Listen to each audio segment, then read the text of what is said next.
Hello, everybody. What's going on, Bryce and Sophia? How y'all doing today? I'm great. Hi. Am I Good, good. normal? You You sound sound good. good. Yeah, Bryce, I don't hear you echoing, so I think everything's good. But yeah, man, today we're gonna have another fun discussion about the Holy Bible One of my and being favorite a things to talk Christian. about. Yeah, so many things to talk about. Like I brought up different scriptures that we can go over. And by the way, for all the Christians out there, and I know we've got someone in the audience, they'll call in as soon as they have a chance. That's Set Scales. And I think I met you on Objective Ethics channel, if I'm not mistaken. But anyone's invited to call in if you want to challenge us. You know, it's really opposition calls only. The topic is the Bible truth or is it trash? Is it garbage? And we're going to discuss a few Bible verses to kind of, check it out and see what you guys think. And so I had a few topics lined up here. Which one did you want to go over first, Bryce? I know I brought up a lot of stuff. We've got the burning of prostitutes, the stoning of premarital women who have premarital sex, Jesus lies that he told, salvation through beliefs, yet Paul says God is clearly seen by everybody. Which one would you like to tackle first? Well, now that you're asking, because I thought we were just going to do them in order, in biblical order. But if you're asking me which are the arguments that would be probably more contentious with Christians, probably something coming from the New Testament. Yep. And so I would say, I mean, we can start with Paul and then go back to Jesus. Okay. Cool. So, my favorite is going to be the lies of Jesus, but we can start with the lies of Paul. I'm happy to do that. It's like you had told me that was your grand finale argument. Like that's the one that's really saved for last. But God is clearly seen. What do you think, Sophia? Is the Christian God clearly seen by looking at the trees and looking at the sky and looking at all the wondrous? Isn't it self-evident? No. No. Well, how did it all get here?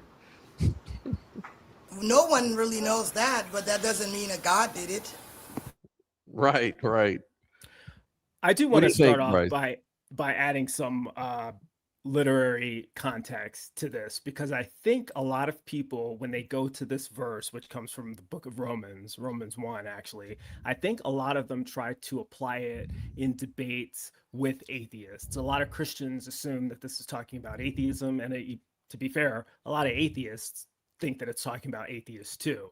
I don't think that that's what Paul is talking about, because in Paul's time frame, there were no atheists. Everyone was presumed to be a theist of some kind. You were either the right kind of theist, which is Christian, or you were the wrong kind of theist, which is the Jews that rejected Jesus, or one of the pagans, people practicing other faiths, right? So it wasn't that people didn't believe in miracles or the supernatural or even God. It's just that they weren't believing in the right God in the right way. And that's what Paul is talking about when he says unbelievers. And we can see that from the context of the text too, right? And so I know you put verse 19, but if you actually start at verse 18 and then go all the way to verse 25, I'll just read it for the sake of convenience. Yes, please do. Yeah, it says that the wrath of God is being revealed from heaven against all of the godlessness and wickedness of the people who suppress the truth by their wickedness, since what may be known about God is plain to them, because God has made it plain to them. For since the creation of the world, God's invisible qualities, his eternal power and divine nature, have been clearly seen, being understood from what has been made, so that people are without excuse. And then it goes on to say, for although they knew God, they neither glorified him as God, nor gave thanks to him, but their thinking became futile and their foolish hearts were darkened.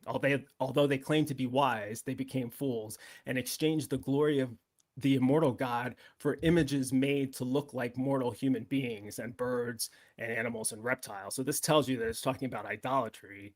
And then it concludes by saying, therefore, God gave them over to their sinful desires of their hearts, to sexual impurity, for the degrading of their bodies with another. They exchanged the truth about God for a lie and worshiped and served created things rather than the creator. So it's talking about people who do worship other things, not atheists, right? So it's Right, already a right. misapplication to apply that scripture to people who don't believe in any gods or who don't worship anything. Paul, if he was aware of such people, he might argue that, yeah, that those people are still ignorant and still doing wrong, but they're still better off than the people who are offering their praise to idols and these other false gods, you know? So that's probably how Paul would rank them. But he didn't know about atheists. Nobody did. Atheism is it's kind of a new thing, you know? So with that in mind, that's the context. But context is irrelevant. Context be damned. Christians usually don't care about the literary context and context. Sorry, and we don't want to straw man them. The Christian interpretation usually is that this is about atheists. So I'm happy to do the external critique, but I'm also happy to do the internal critique and to see why that's stupid. Their interpretation is dumb, you know, and it's one of the things that kind of helped get me out of Christianity once I realized that this is just not true. Paul's not telling the truth. He's either ignorant or he's lying, because it's, you know, his invisible qualities are clearly seen. Does Paul know what the word invisible means? Yeah. What is the dictionary definition of the word invisible? It refers to something that's not seen, right? So, well, now Jehovah's Witnesses will say, well, he was clearly talking about perceptions, and I think they slipped that word in their translation. They clearly perceived rather than clearly seen, and so they try to say that, well, he isn't talking about seeing with the eyes. He's just saying seeing with all of your senses, maybe your mind, maybe all of these other things. But yeah, it's still wrong, because if it's so clearly seen and they have no excuse, then why do we have so many genuine people that genuinely disbelieve? It's contrary to the observable evidence. Obviously, people, you know, this is one area where if that's what Paul meant, then he's contradicting himself in his other writings, because he also says, you know, how beautiful are the feet that go preach, you know, how wonderful are the lips that preach the gospel, you know, how can people believe unless they've been preached to, you know, and how can they, you know what I mean? So this whole notion that, hey, if you don't have someone teaching you the gospel, if we don't have people proselytizing and evangelizing, well, then these people can't hear. So you have to go out and preach the word to them so that they can hear the message, so that they can believe. Well, that doesn't make any sense if his invisible qualities are clearly seen, so that men are without excuse. If we're to apply that to everybody, then what the fuck is the point of proselytizing? Everyone already knows. Right. That's the part I always had a problem with Jehovah's Witnesses, because they would always say, go to that Romans scripture there, because I will it's get sort your of question in a minute, Joel. I just want to and it sort of motivated the preaching activities of Jehovah's Witnesses. Like, you know, we should let them know, man, there's nothing really to worry. I mean, you already know it. You already see it. I mean, let's look at the Bible here where it says, see, it's clearly seen. So, I mean, clearly, but it's like, if it's clearly seen, then why do you have to go tell them? Why are Jehovah's Witnesses out knocking on people's doors, asking them, hey, have you ever heard of our Lord and Savior, Jesus Christ? They shouldn't be asking that if it's clearly seen. Do y'all want to hear a funny story real quick? Yeah, please. So the other day, I was asleep, and my son opened the door, and it was Christians outside, and they were trying to corner him, and he didn't know how to respond to them without, like, he didn't want to be rude and tell them that we're not Christians. Hey, Scott, turn off the question so we can see Sophia. Okay, yes. So he came into the room, and he's like, Mom, I don't know what to say. They're being so persistent. And I was like, oh, here we go. So I went to the door, and I was like, yeah, can I help you? And how old are they? They were young. They were maybe late 20s, early 30s at the most. No, that's old enough to know better. But go on. Yeah. And so I was like, sir, we're not Christian, we're pagans. And he just kind of stepped back like, whoa. Oh my God. And I was like, yeah. So yeah, we're not interested. And he's like, well, your son seemed like he wanted to listen. You shouldn't like think for your son. I was like, my son is a minor, and my son just didn't know how to tell you nicely to leave. All right. So now mom's here. Would you like to hear about my belief system? And they were like, no, thank you. No, thank you. Bye. Bye. And they just turned around and left. I was like, well, that's rude. Why won't you listen to my belief system? And they just kept going. And I was like, yeah, that's what I thought. So rude. Yeah, it's always a one-way street. Now, so before I get to this question, sometimes Bryce's mic may echo, and we've been kind of working on that, but we'll try to get through it and see if we can. Just mute your you mute your audio, Sophia, and I think I shouldn't echo. Yeah, I'm muted when I'm not talking. I've been doing that. Okay, perfect. Now I don't hear the echo. Cool. Okay, so Joel is asking, I meant to ask, will Bryce clarify his position on theism, Christianity, in the Bible? Yeah, it's a bit of a vague question, but I'll do the best I can. My position on theism is I'm not convinced that any gods exist. So I would probably fall into what you might think of it agnostic on that. My position on Christianity is that it's false. And my position that Christianity is false is based on the Bible, because the Bible's not true. When you read the Bible through a critical lens instead of through a theological lens, you can see all of the problems that it has, all of the contradictions, the internal incoherency, and the fact that not only does the Bible say things that are demonstrably false, provably false, but it also contradicts itself, and it contradicts itself about the description and the nature of God.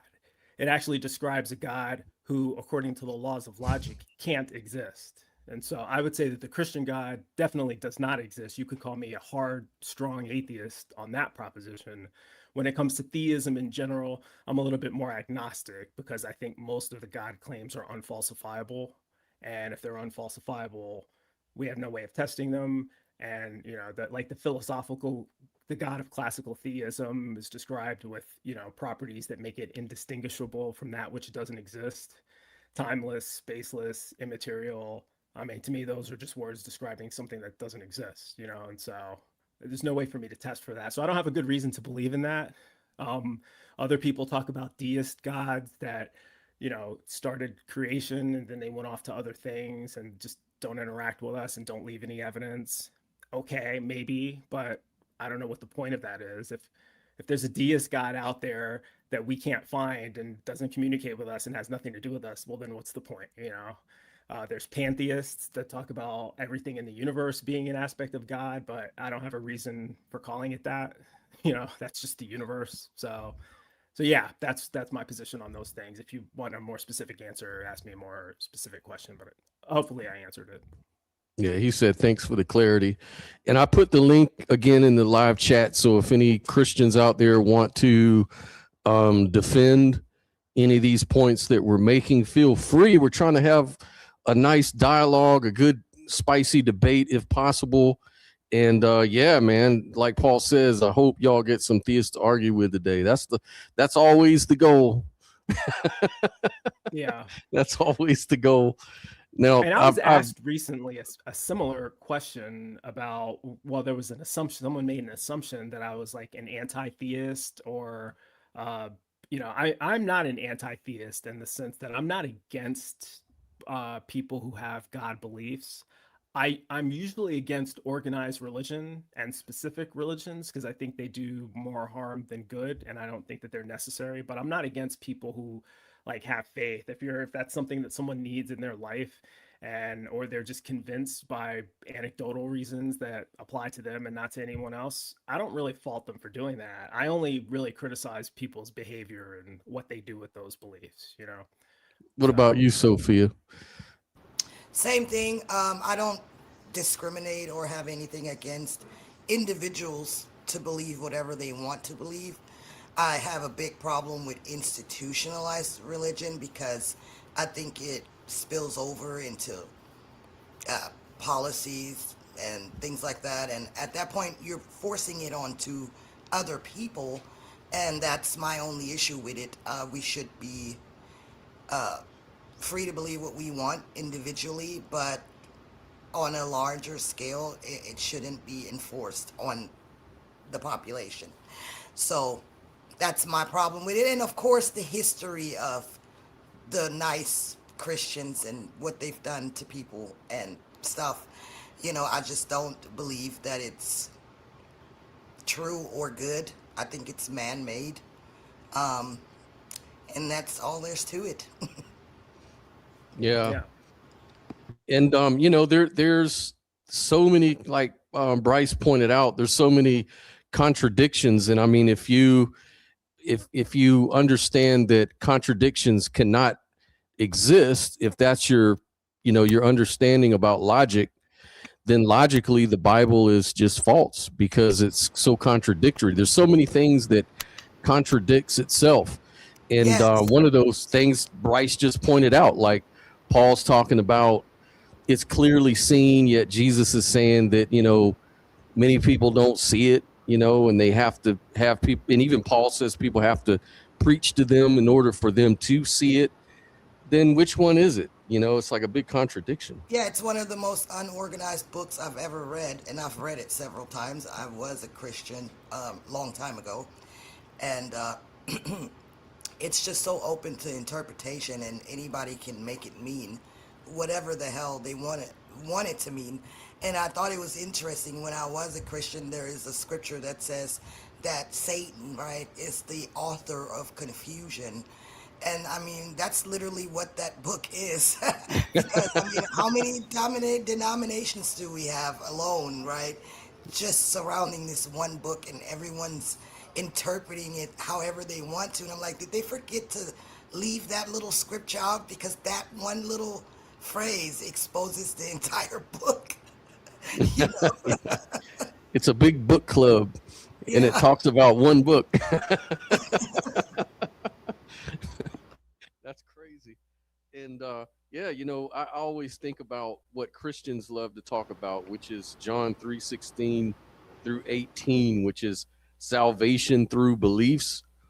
And there's so many scriptures to talk about that. But I always wonder if beliefs are something you cannot choose, like it's something you have to genuinely be convinced in order for you to say, I believe it, then how can you hold somebody responsible for that? Why would you burn someone in hell forever because they were genuinely not convinced for some reason?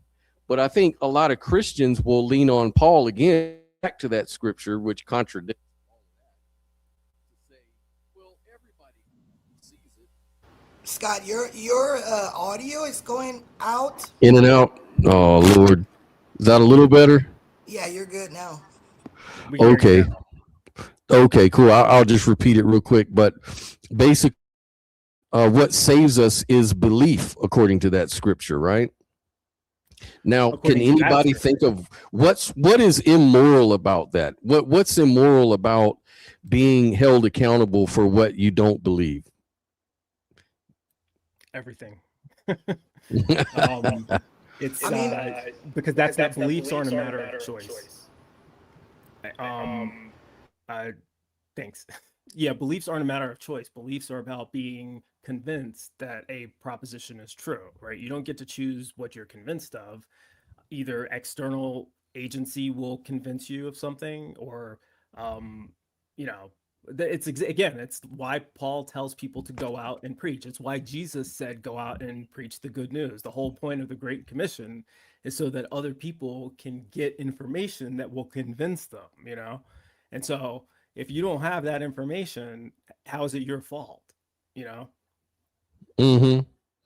So, Yeah. and why would that? And by the way, that's also not a moral system. Like, why would you judge people based on what they believe rather than the harm that they do or the good that they do. Like, this is why Christianity is one of the worst religions, and it's the only one that I can think of that doesn't have a proper moral system, at least that version of Christianity. When I say, salvation by belief, I'm not going to say that that's not biblical, because we just read a passage that suggests that. John's version of Jesus clearly implies that. Paul clearly implies that as well.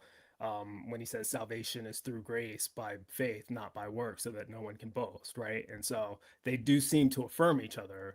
The problem with that is the other parts of the Bible reject that, including Jesus from the Synoptic Gospels.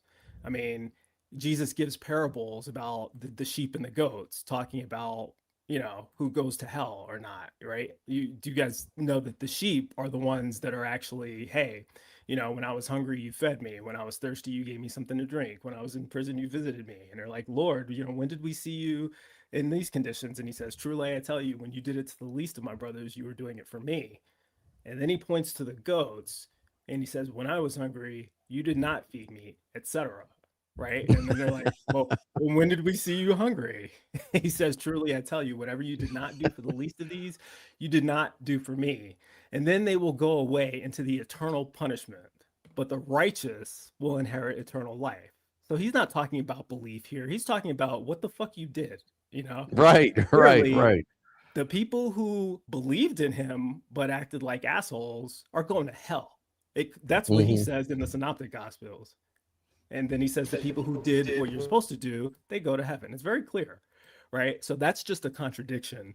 And by the way, he says something very similar in Matthew 7, where he says, not everyone who says, Lord, Lord, will enter into the kingdom of heaven, right? Is that what Paul says, by the way? What does Paul say about people who call on the name of the Lord? Oh, wow. Like a specific Didn't he even say that, go so far to say that he never knew them? Like, I don't know. I'm going to get back to it, but I just want to juxtapose that with what Paul said. He says, everyone who calls on the name of the Lord will be saved. Direct contradiction to what Jesus says in Matthew 7. Not everyone. Yes, that's right. That's right. I got what you're saying. Only the one who does the will of the Father will enter. Many people will say, did we not prophesy in your name? Did we not drive out demons in your names? Did we not perform many miracles? And I will say, I never knew you. Away from me, you evildoers. So clearly Jesus thinks that you're supposed to be good. You're supposed to behave. You're supposed to feed the hungry, do all the things that Republicans don't want to do. This is not Republican Jesus. Remember, Republican Jesus is John's Jesus. Liberal hippie Jesus would be the Synoptic Jesus, right? But now that's debatable too, because the Jesus in the Synoptic Gospels also says you have to follow the commandments.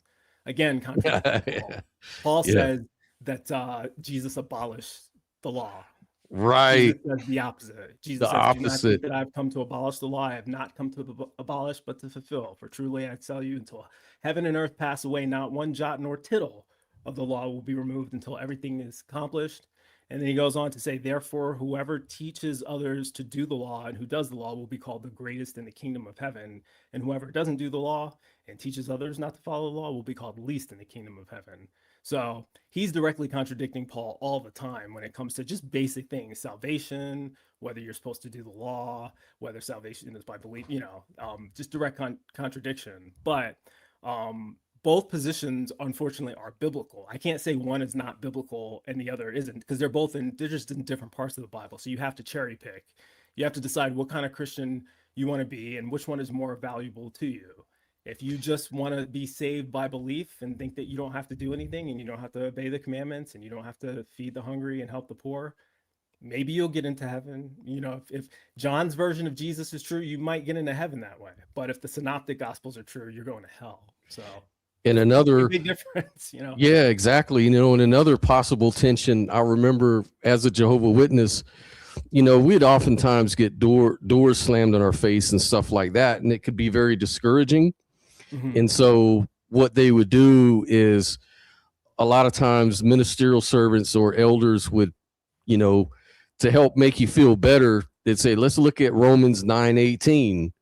And that's where it says, therefore God has mercy on whom he wants to have mercy, but he hardens whom he wants to harden. So they would just tell you, look, God wanted to harden their hearts. It's not your fault. God let them have a hardened heart, and he hardened their heart. So don't worry about it. Yeah, why would he do that? But why would he do that when everything we were just talking about? Why would he do that and then send you there? Right. Like, why wouldn't he tell you, go to this house? Because he's trying to test your faith, man. Don't you? No, not the people. I'm talking about the proselytizers, the Jehovah's Witnesses themselves. Why would he say, hey, go to all these houses, but half of them I've hardened their hearts, so they're not going to listen to you? Why wouldn't he just send them to the people with soft hearts? Scott, we can't hear you again. It's like, why would he waste my time, man? Like, I've got things to do. I can't be going to people's door that don't want to hear it. Or better yet, why doesn't he soften their hearts? Yeah, why not? That's an option. He likes a challenge, I guess. Yeah, he likes the drama. Yeah, I mean, well, he created some the scripture says he also elected some for salvation and elected others for the wicked, right? So it's not that it's even a challenge, it's that he purposely created wicked people to go to hell, knowing in advance that they will. Like, they were elected, right? This is where the Calvinist doctrine comes in, because they have scripture supporting that too. So I don't know, but it's just this is what I mean about God being contradictory. He's contradictory in his nature and working against his own interests half the time. Yeah, and it's kind of sounds like a wicked game, like on Saul. Like, he already knows you're not gonna make it, but yeah. I mean, also, so something is a lie here, because the scripture says that God wants that he wants that all should be saved, right? Mm-hmm. So of course, he wants us all saved. If he wants everybody saved, why would he elect some for the wicked? Right. Why is he working against his own interests? Yeah, he's the great potter. Remember, he creates some potter for destruction, for wrath. Yeah. That's the Potter analogy. I hate that analogy because some Christians, and I think a lot of Calvinists, would say, who is the pot to question the potterer? And this is such a stupid analogy, because they use it as an excuse not to question God, right? Even when he's doing insane things, right? Well, dude, it's not for us to know who is the pot to question the potter. But the problem here is pots don't have brains. Humans do. Right. Pots don't have feelings. Humans do. Pots can't suffer. Humans do. Pots don't give a shit. Humans do. So it's almost like it's a faulty analogy. You're comparing two completely unlike things. If you created a sentient being with a brain that can suffer, that's what gives them the right to question. Anything that has the ability to think and suffer has the right to question. And see, when I left Jehovah's Witnesses, I met with the elders and to, discuss it, because they wanted to find out what my problem was. Mm-hmm. And so I presented all my questions, and that was the one thing they all fucking just ganged up on me with, was that damn potter analogy. Who are you to question? Yeah. How does the pot question the potter, man? Are you serious right now? Potters, but humans question things because we have brains. That's the stupidity of that analogy. It's like they don't want you to have a brain. Just don't think. You should accept this. Just turn off your brain. Don't think. Don't ask questions, so that you can accept this. Mm-hmm. Why God give me a brain? It's gaslighting. His own interest. They tried to make me feel so stupid. I mean, they, and a lot of the elders, unfortunately, when I went to this one Kingdom Hall that I used to go to, and I was kind of in the organization as a ministerial servant, which is kind of like a deacon. I had responsibilities in the organization, and I had to counsel people and stuff like that. So it was very important for me to be on board with every fucking thing. But unfortunately, I was like really going through a crisis of faith. And, the directive was to talk to the elders. That was the first thing. Go to the elders and try to talk and see if they can help you. And so I followed that guidance. But man, all they did was try to beat up on me. I mean, you know, and they were so arrogant about it. You know, they come in with these. How many elders would you say you'd be talking to in these meetings at once? About 4 or 5. Yeah. And they'd all sit in the table.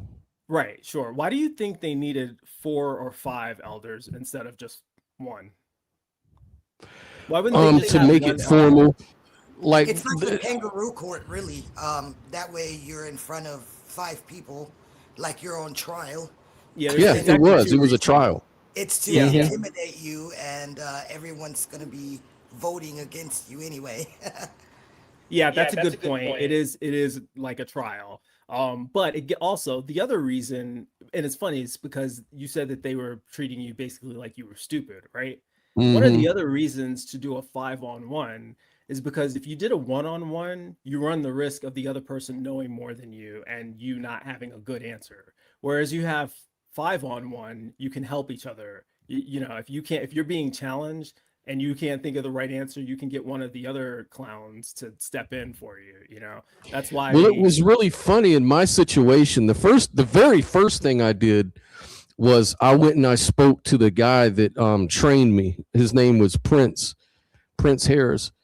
And, you know, Prince Harris was a really cool guy, but I went to him to talk. He pretty much talked to me a little bit, but he said, look, man, I want you to go talk formally to the other elders at the congregation. I'll set something up. So he was the one. At the time?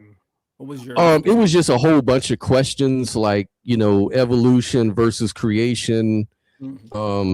It was a thing about Noah's flood. It was like really evidential kind of stuff. Yeah, science-based stuff. And basically, you know, the thing is, man, the elders at that place, man, they were very high-minded type. They'd come in with real nice suits on, and they looked like they were directly blessed by God, and they kind of held themselves up like, we're the pimps of this congregation. Like that, I swear that's how they act. You know, we did that show on Marquette, and I was telling Sophia, actually, what triggers me about Marquette is he reminds me of the elders at the Jehovah. It like brings back a whole lot of problems for me thinking about it, because he acted just like the elders at my congregation. So imagine 5 people, 5 Marquettes challenging you and making you feel stupid. Imagine how that must feel. That it didn't even help me. It pushed me out more than anything, you know. Right. That never worked on me. Like they would try that on me, and I knew the scriptures very well because I was kind of forced into Christianity through a Christian cult ran by my own dad. And you know, they would tell me stuff and not realize that I know the Bible, and I would point out all these contradictions, and then they would get upset and just be like, oh, well, they wouldn't know what to say. And it was apparent that they didn't like me there. And those Jehovah's Witnesses, they will like shun you and make you feel like you don't belong if you don't agree with every little thing they're saying. And I'm trying to see, how does that bring you closer to this God, right? That is all loving when you treat people like that. It makes 0 sense. It's just a big old cult, in my opinion. It is, man. I felt bullied, man, that day. I truly did. But hey, Set Scales, nice to see you, man. Thanks for joining. I think we met on Objective Ethics channel. Is that true? Yeah, we've talked a few times on there. Yeah, I figured that was it. And are you a Christian? Am I remembering that right, or a theist? No, I'm more into Hermeticism and mythology and the esoteric side of Christianity. Oh, okay. Gotcha. So how do you resolve, just so far, some of the things we talked about from your point of view? How would you kind of... I've kind of only been half listening, so I haven't really been paying attention that much, but I heard stuff about Jehovah's Witnesses, and I actually grew up in that religion. Oh, okay. So you know all about it. I never really experienced any of the stuff you guys are talking about, but I feel like I grew up in a very tame household in regards to that. But Yeah, man, I was hardcore in it in the 90s. Back then, Jehovah's Witnesses were at their peak of just proselytizing and being hard-nosed, man. It was rough. So you don't know about the whole, like, you can't read any other literature except for what's put out by them and the Watchtower, and if you have a child that acts out sinfully, you bring them before the elders at the Kingdom Hall, and you guys didn't practice all that stuff. I was never exposed to any of that. I could look at whatever I wanted to, and I was never brought before any elders. I mean, I guess it's the same situation with other Christian denominations where some are more devout than others, some are more conservative about it than others, some are more strict. There's I don't know. So were you allowed to celebrate like Halloween and Christmas and that type of stuff? Yeah, I could, but they don't really do it. They do and they don't. I don't know. It's some people with the family are more. They're more serious about it. Yeah. What about blood transfusions? I've never done that. I don't do that either. Yeah, because when I was a witness, we couldn't, we had a lady who let her child die. He needed a blood transfusion to live, and the mother and family and the elders went to the room to watch him die for not receiving the blood transfusion. And after that, they celebrated her like a hero. And I thought, and I just, even back then when I accepted the Bible, to really see that in person was kind of gross and scary. I mean, that shit is real. Like, we talk about it and people talk about how that's wrong and everything, but when you realize these people actually watch their own kids die with joy and tears of joy running down their face because, hey, my child got to die for Jehovah. And then you're sitting back thinking to yourself, man, what the fuck am I gotten into? Well, a lot of times you didn't get into anything. It captured you. For people that grow up in this faith where their parents are indoctrinated and then they indoctrinate the children, what choice did you ever have? If that's the only thing that you knew growing up and you knew that you would be shunned by your family. I mean, in Set's case, this doesn't apply because they weren't as devout, I guess, or serious about it. But for a lot of other Jehovah's Witnesses, if you grow up in that, you didn't make a choice to be a Jehovah's Witness. It's not like you were just exploring different religions and they knocked on your door. And this is something I want to ask you about too. How many people do you actually convert to Jehovah's Witness by knocking on their door and telling them about Jehovah? I'm not to butt in, but I need to let you know, Bryce, your volume is very low, and I don't know if anyone else is noticing that or if it's just me. But I think if I can barely hear you, the audience may have an issue too. How about now? Say something else. Test 1 2. I was a bit far from the mic. That could be it. Yeah, there you go. Okay. Yeah. No, I'm just wondering how often you convert people to the faith by going out and proselytizing. What's the success? Personally, I didn't convert anybody, and I'm kind of glad I didn't.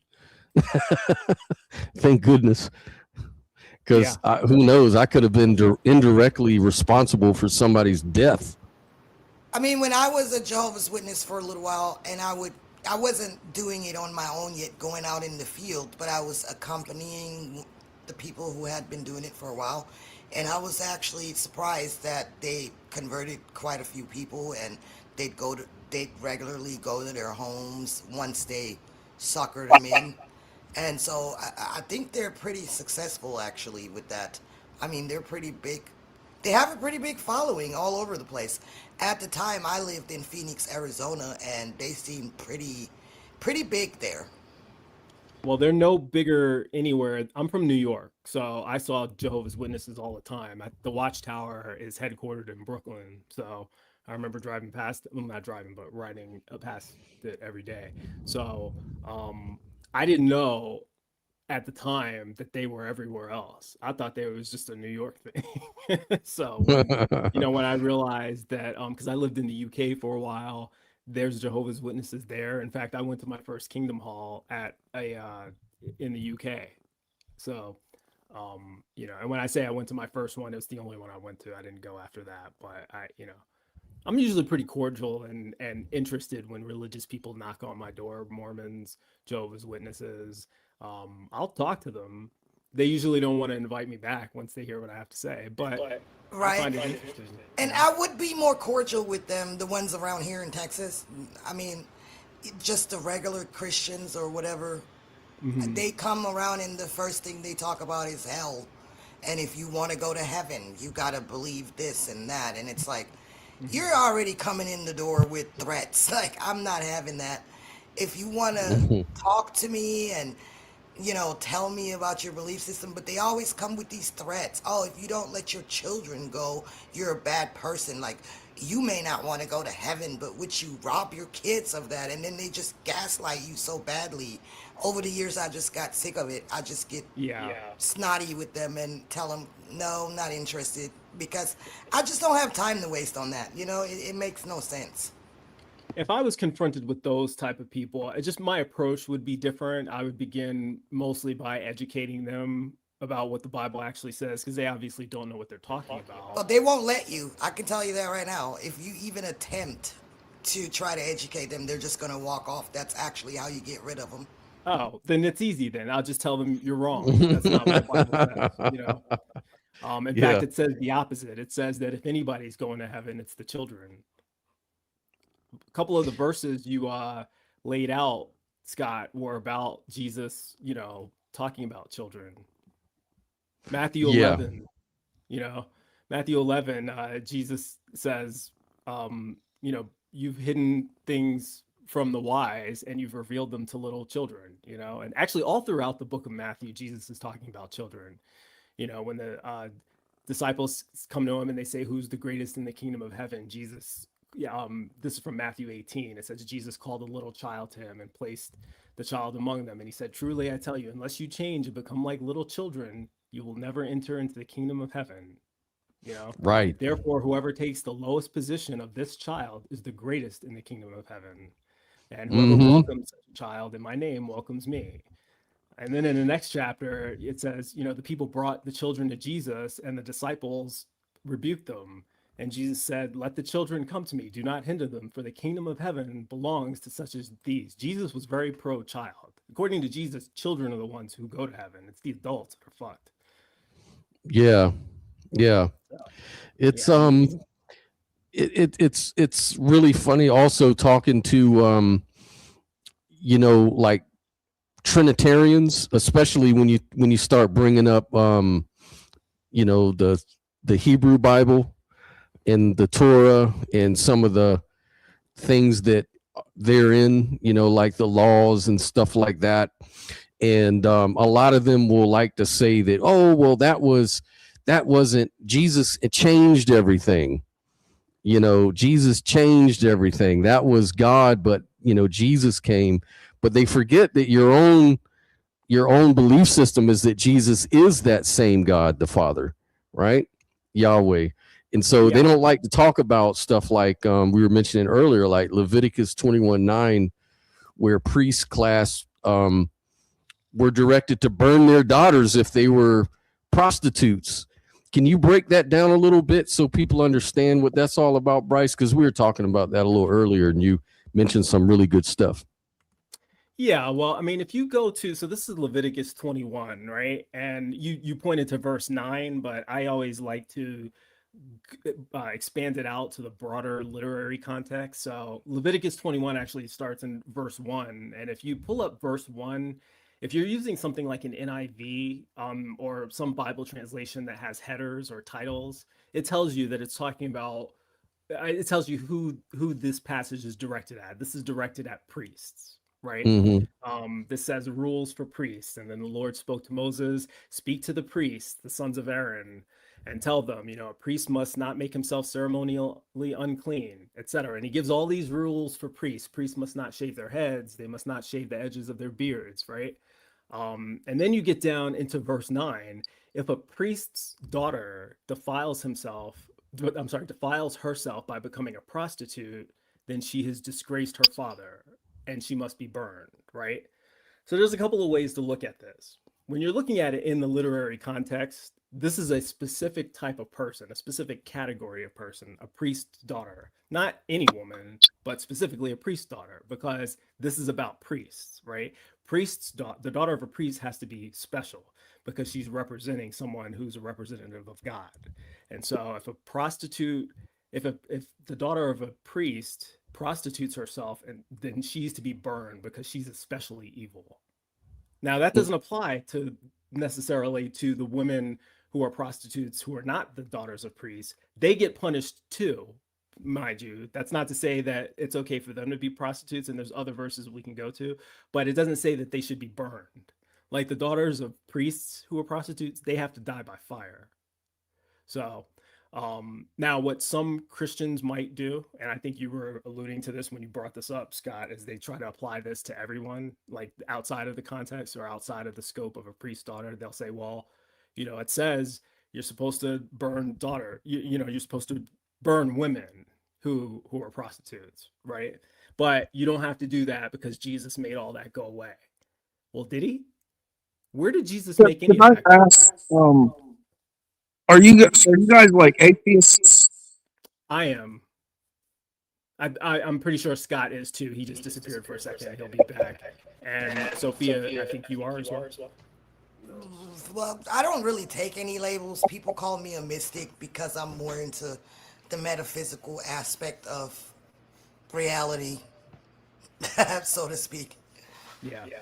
We all have different labels, but I would consider atheist is fine. I don't believe that any gods exist, so by definition, that makes me an atheist. Yeah, I guess I'm kind of, sort of too. Well, I think the problem that religionists and atheists have when they look at these verses is they interpret them literally. And if you interpret them literally, you're not going to understand what it's actually communicating because there's a lot of philosophical and allegorical truths that are behind these stories that relate to us in the here and now and relate to how humans have lived in the past and even our place in the world. And if you're just looking at them, like if you're reading it literally, you're only going to get a narrow view of what it actually means because the verses actually mean multiple things at once. Well, I used to be into literal interpretation versus allegorical interpretation when I first was coming out of Christianity because it just didn't add up to me verbatim.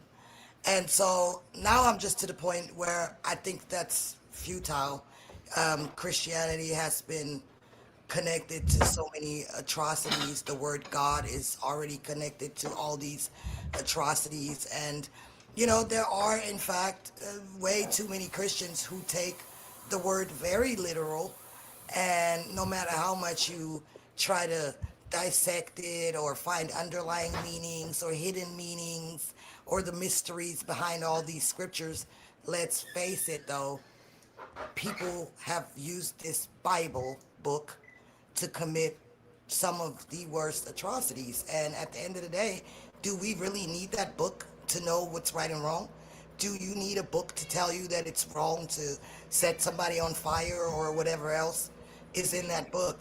So, I mean, you could go hunting for every little hidden meaning in this Bible, but I'm not at that point anymore in my life, I would say that I accept that there are metaphors in the Bible and there are some things that are not meant to be exactly literal. There's parables that Jesus told, there's analogies that are used. a day to the Lord is as 1,000 years, and 1,000 years is a day. It's obviously not literally saying a day is 1,000 years. It's making a point that for God, He's eternal, and so whether it's a day or 1,000 years doesn't matter. Their hearts were hardened. Well, it's not literally saying their heart is hard. It's saying that these people are stubborn and ill-willed, right? And so it means something else. And so yes, the Bible does speak in metaphorical language. It does speak in figurative language. There are there's rhetoric going on. However, that doesn't mean that everything in the Bible should be interpreted as a metaphor. Some things are literal. It depends on what you're reading. You can't just go to any random verse in the Bible and say it doesn't mean what it says. The words don't mean what they mean. Usually you can tell that by the broader context. You look at the situation, look at the historical context. Where are they? Who is speaking? Who is he speaking to? What is the situation? And then you should be able to tell when they're being literal or not. So when it says rules for priests and it says don't cut your hair, don't shave your sideburns, and burn your daughters, why would I interpret burn your daughters as just a metaphor, but the other parts is literal? Those priests that it's talking about, they're also basically the precursors to the Sadducees, people who Jesus was basically warring against with his words. Yes. So then they don't actually represent what God's about. They represent the false God who convinced people that they're the chosen people, when Jesus is here to say that we're all the chosen people. Well, first of all, you're confusing what Jesus is saying in the Old Testament, because this comes from the book of Leviticus. Jesus isn't. I know. I'm saying the New Testament completes the Old Testament. Well, I don't believe that the New Testament. Why would I believe that the New Testament completes the Old Testament? Because it provides the moral clarity to live in alignment with God, while the Old Testament is showing you what the evil God is about. You're coming in a little bit muffled. Yeah, turn your volume down a little bit, set scales, because you're kind of coming in distorted a little bit and popping. Say it again. The Old Testament God is the God who demands worship and obedience and constantly demands sacrifices and spoils and even leads his own people astray. Like when he asks for food, because he's got them wandering in the desert going to the promised land. He gets annoyed and basically has them wandering around longer than they should be. So this is the petty God, and Jesus even tells them multiple times, your father is of the devil. He compares actions that the Old Testament God did in the form of his own parables, really moral. So Jesus is here to complete the picture of what God's actually about, and not give this false tyrant Lord the power to do. So to sum up, what you're saying is kind of just the Old Testament. So it's kind of like it isn't really not bad no more. It's just from an old story. It's not really bad anymore. And yet I say it is still holy. It's really not bad no more. It's just from an old story. So just drop it. Yeah, that's not what I'm saying. I'm trying to point out that Jesus is pointing out that this is bad, and he's showing you the correct way. okay. So okay. Well, that's heretical, sir. I would say most churches are heretical to the actual teachings of Jesus, as they support authorities. Jesus is telling you you're the authority, and to accept God into your life and let that be your guide. Well, here's a question. I have a question. Okay, go ahead, Sophia. Scales. So Jesus says he is the Father, or him and the Father are one, right? So is Jesus the same God or not? That's the first question. I would like some clarity on. Well, if we examine God of the Old Testament, it's basically a polytheistic deity of the Canaanite pantheon, who is the son of El. He's very similar to the god Enlil. So when you're saying that God is just this limited man and calling him the Father of all things, that's what's wrong. Jesus is pointing out the Father is actually the body of the entire universe, or the entire world, and that's where he comes from. Let me ask you a question, Seth. I'm curious about this. When you say Jesus says this and Jesus said that, I assume you're referring to the Gospels, the words that are attributed to Jesus from the Gospels. Would that be accurate? The gospel and the Gnostic. Okay. So in Matthew 23, when Jesus is talking about the Pharisees and he says, the teachers of the law and the Pharisees sit in Moses' seat, you must be careful to do everything that they tell you, but not what they do, for they do not practice what they preach. Is your interpretation of that he's telling the disciples that they should follow the law as the Pharisees taught it? Because that's what he says in Matthew 23. When Jesus is talking about the law, he's not necessarily talking about the law of Moses. He's talking about the higher law, the authority that gave Moses the law. Really? And where did you get that from? Because Where does it say that? Jesus isn't talking about words on a stone. He's talking about the word as in the living word. And he is the living word. Okay, but where does he say that? That's what you're saying. Because in the text, that's not what I see. He has to be very careful the way he talks, because if he actually comes out and says that, the God of Moses is the devil and all these other things, and explicitly calls them hypocrites like he did there, they'd have him killed. But he did call them hypocrites, and they did have him killed. That was his whole point. The whole point is for him to be killed. It would have happened sooner. Pardon? It would have happened sooner, is what I'm saying. So what? Why does that matter? Because he has to get his message out during the time he has. He did get it out. He's giving it out. He's giving the message right then. Exactly, because he didn't get killed off sooner. But part of his message is do what the Pharisees say. He didn't say just follow the law. He says do what they say. Like the priests and even the governments, they have real they have their foundation in real moral authority, which is like when Jesus is talking to Pilate, he says, everything you do is because my Father gives you the authority.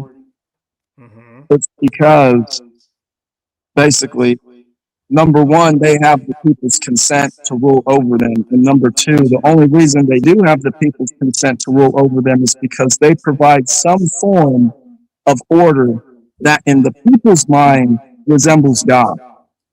So Jesus is very careful in his words when he's speaking to people to basically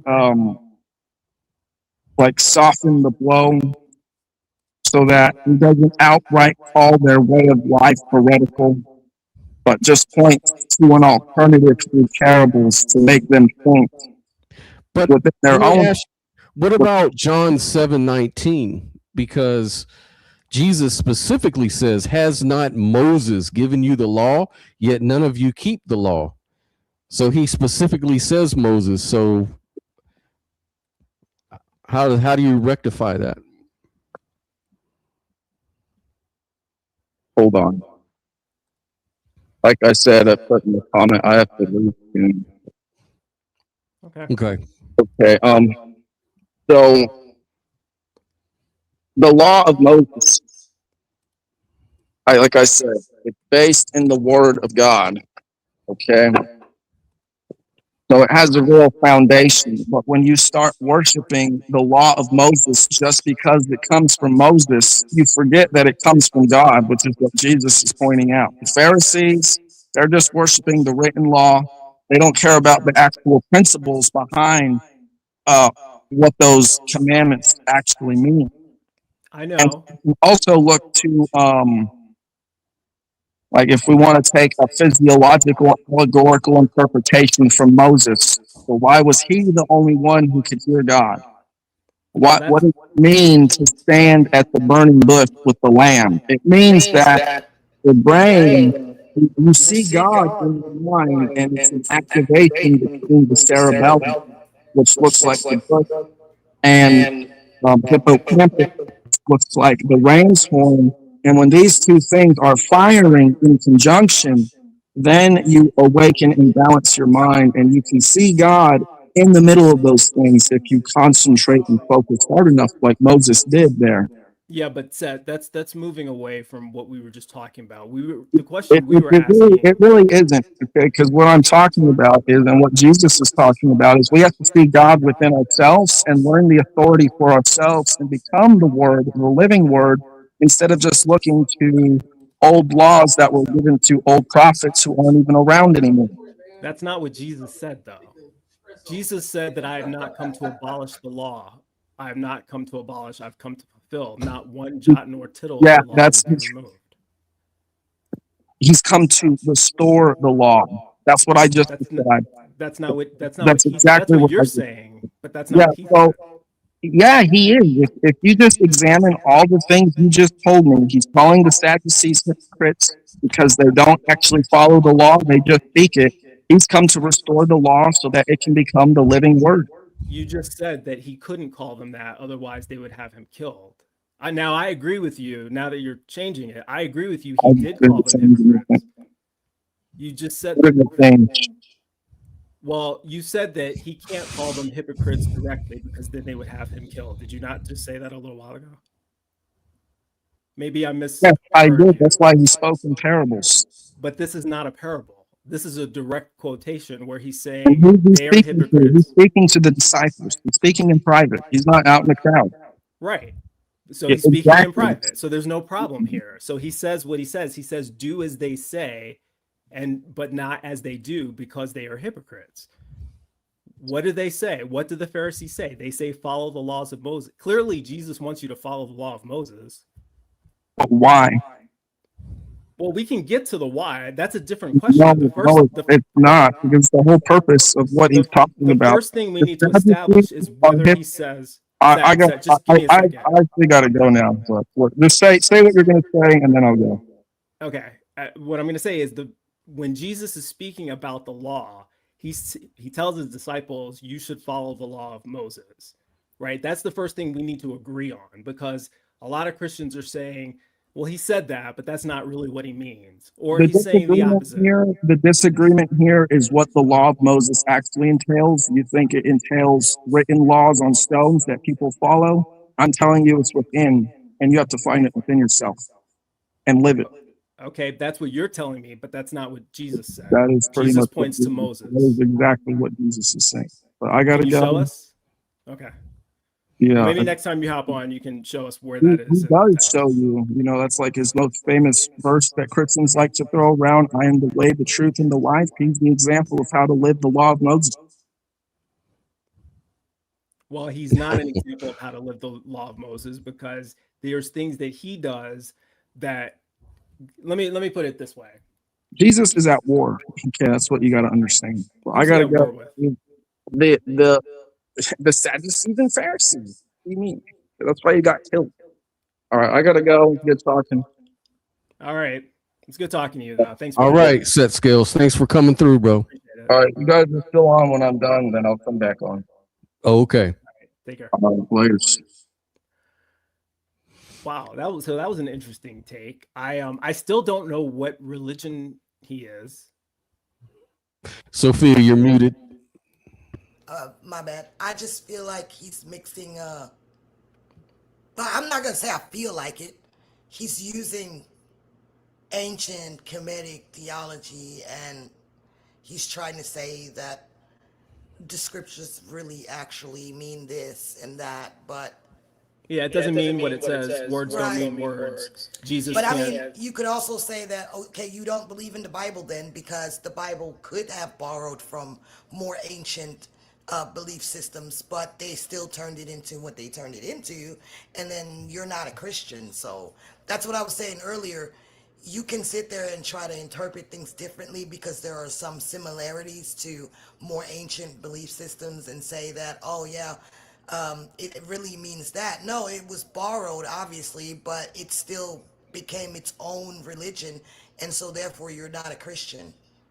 So it sounded like he was saying that mainstream Christianity is heretical, that the majority of Christians are heretics. Yeah, and he not did say following that. Jesus, you know, and that's interesting. I mean, that's something I don't totally disagree with, by the way.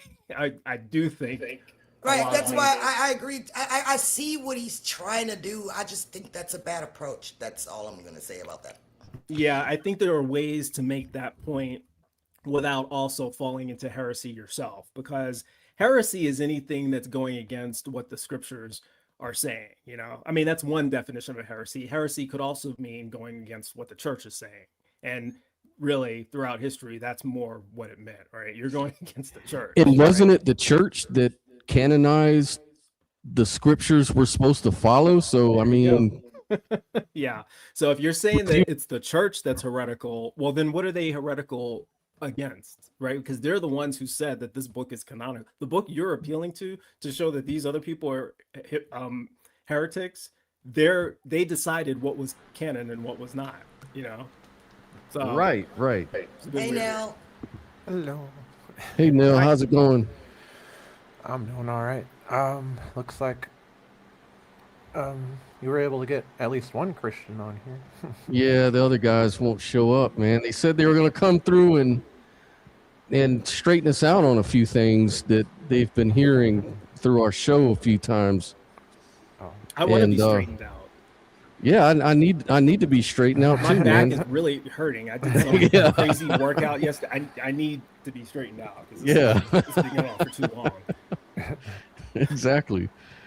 Well, another thing I hear too, a lot of Christians say is that, well, when Jesus was calling the Pharisees hypocrites, he was condemning them for following the book of the elders, which was also called, quote unquote, the law. But it wasn't the law of Moses. It was and he was against the Pharisees for doing that. He called them traditions of men, and he says y'all are more given to the tradition of men than the law of Moses. But they forget that part, so they like to conflate that. So Yeah. they oftentimes will say, "See, Jesus was against the law. He was saying, he was letting us know." Like, no, he wasn't talking about the law in that case. The law he was talking about in that case was the book of the elders. Yeah, and I just don't understand how. Okay, so if the tablets with the laws came directly from God and they were given to Moses and he was instructed to bring this to the people, how could this guy say it's not about the law that's on the tablets? I don't get it. I don't get it. Yeah, and again, this all assumes way too much. We're granting way too much already, right? This is more of an internal critique. We're granting that God actually did give Moses the law. We're granting that Moses was a real person in the first place. These laws came from oral tradition. They weren't written on any. There's no tablets that anyone can. No, Bryce.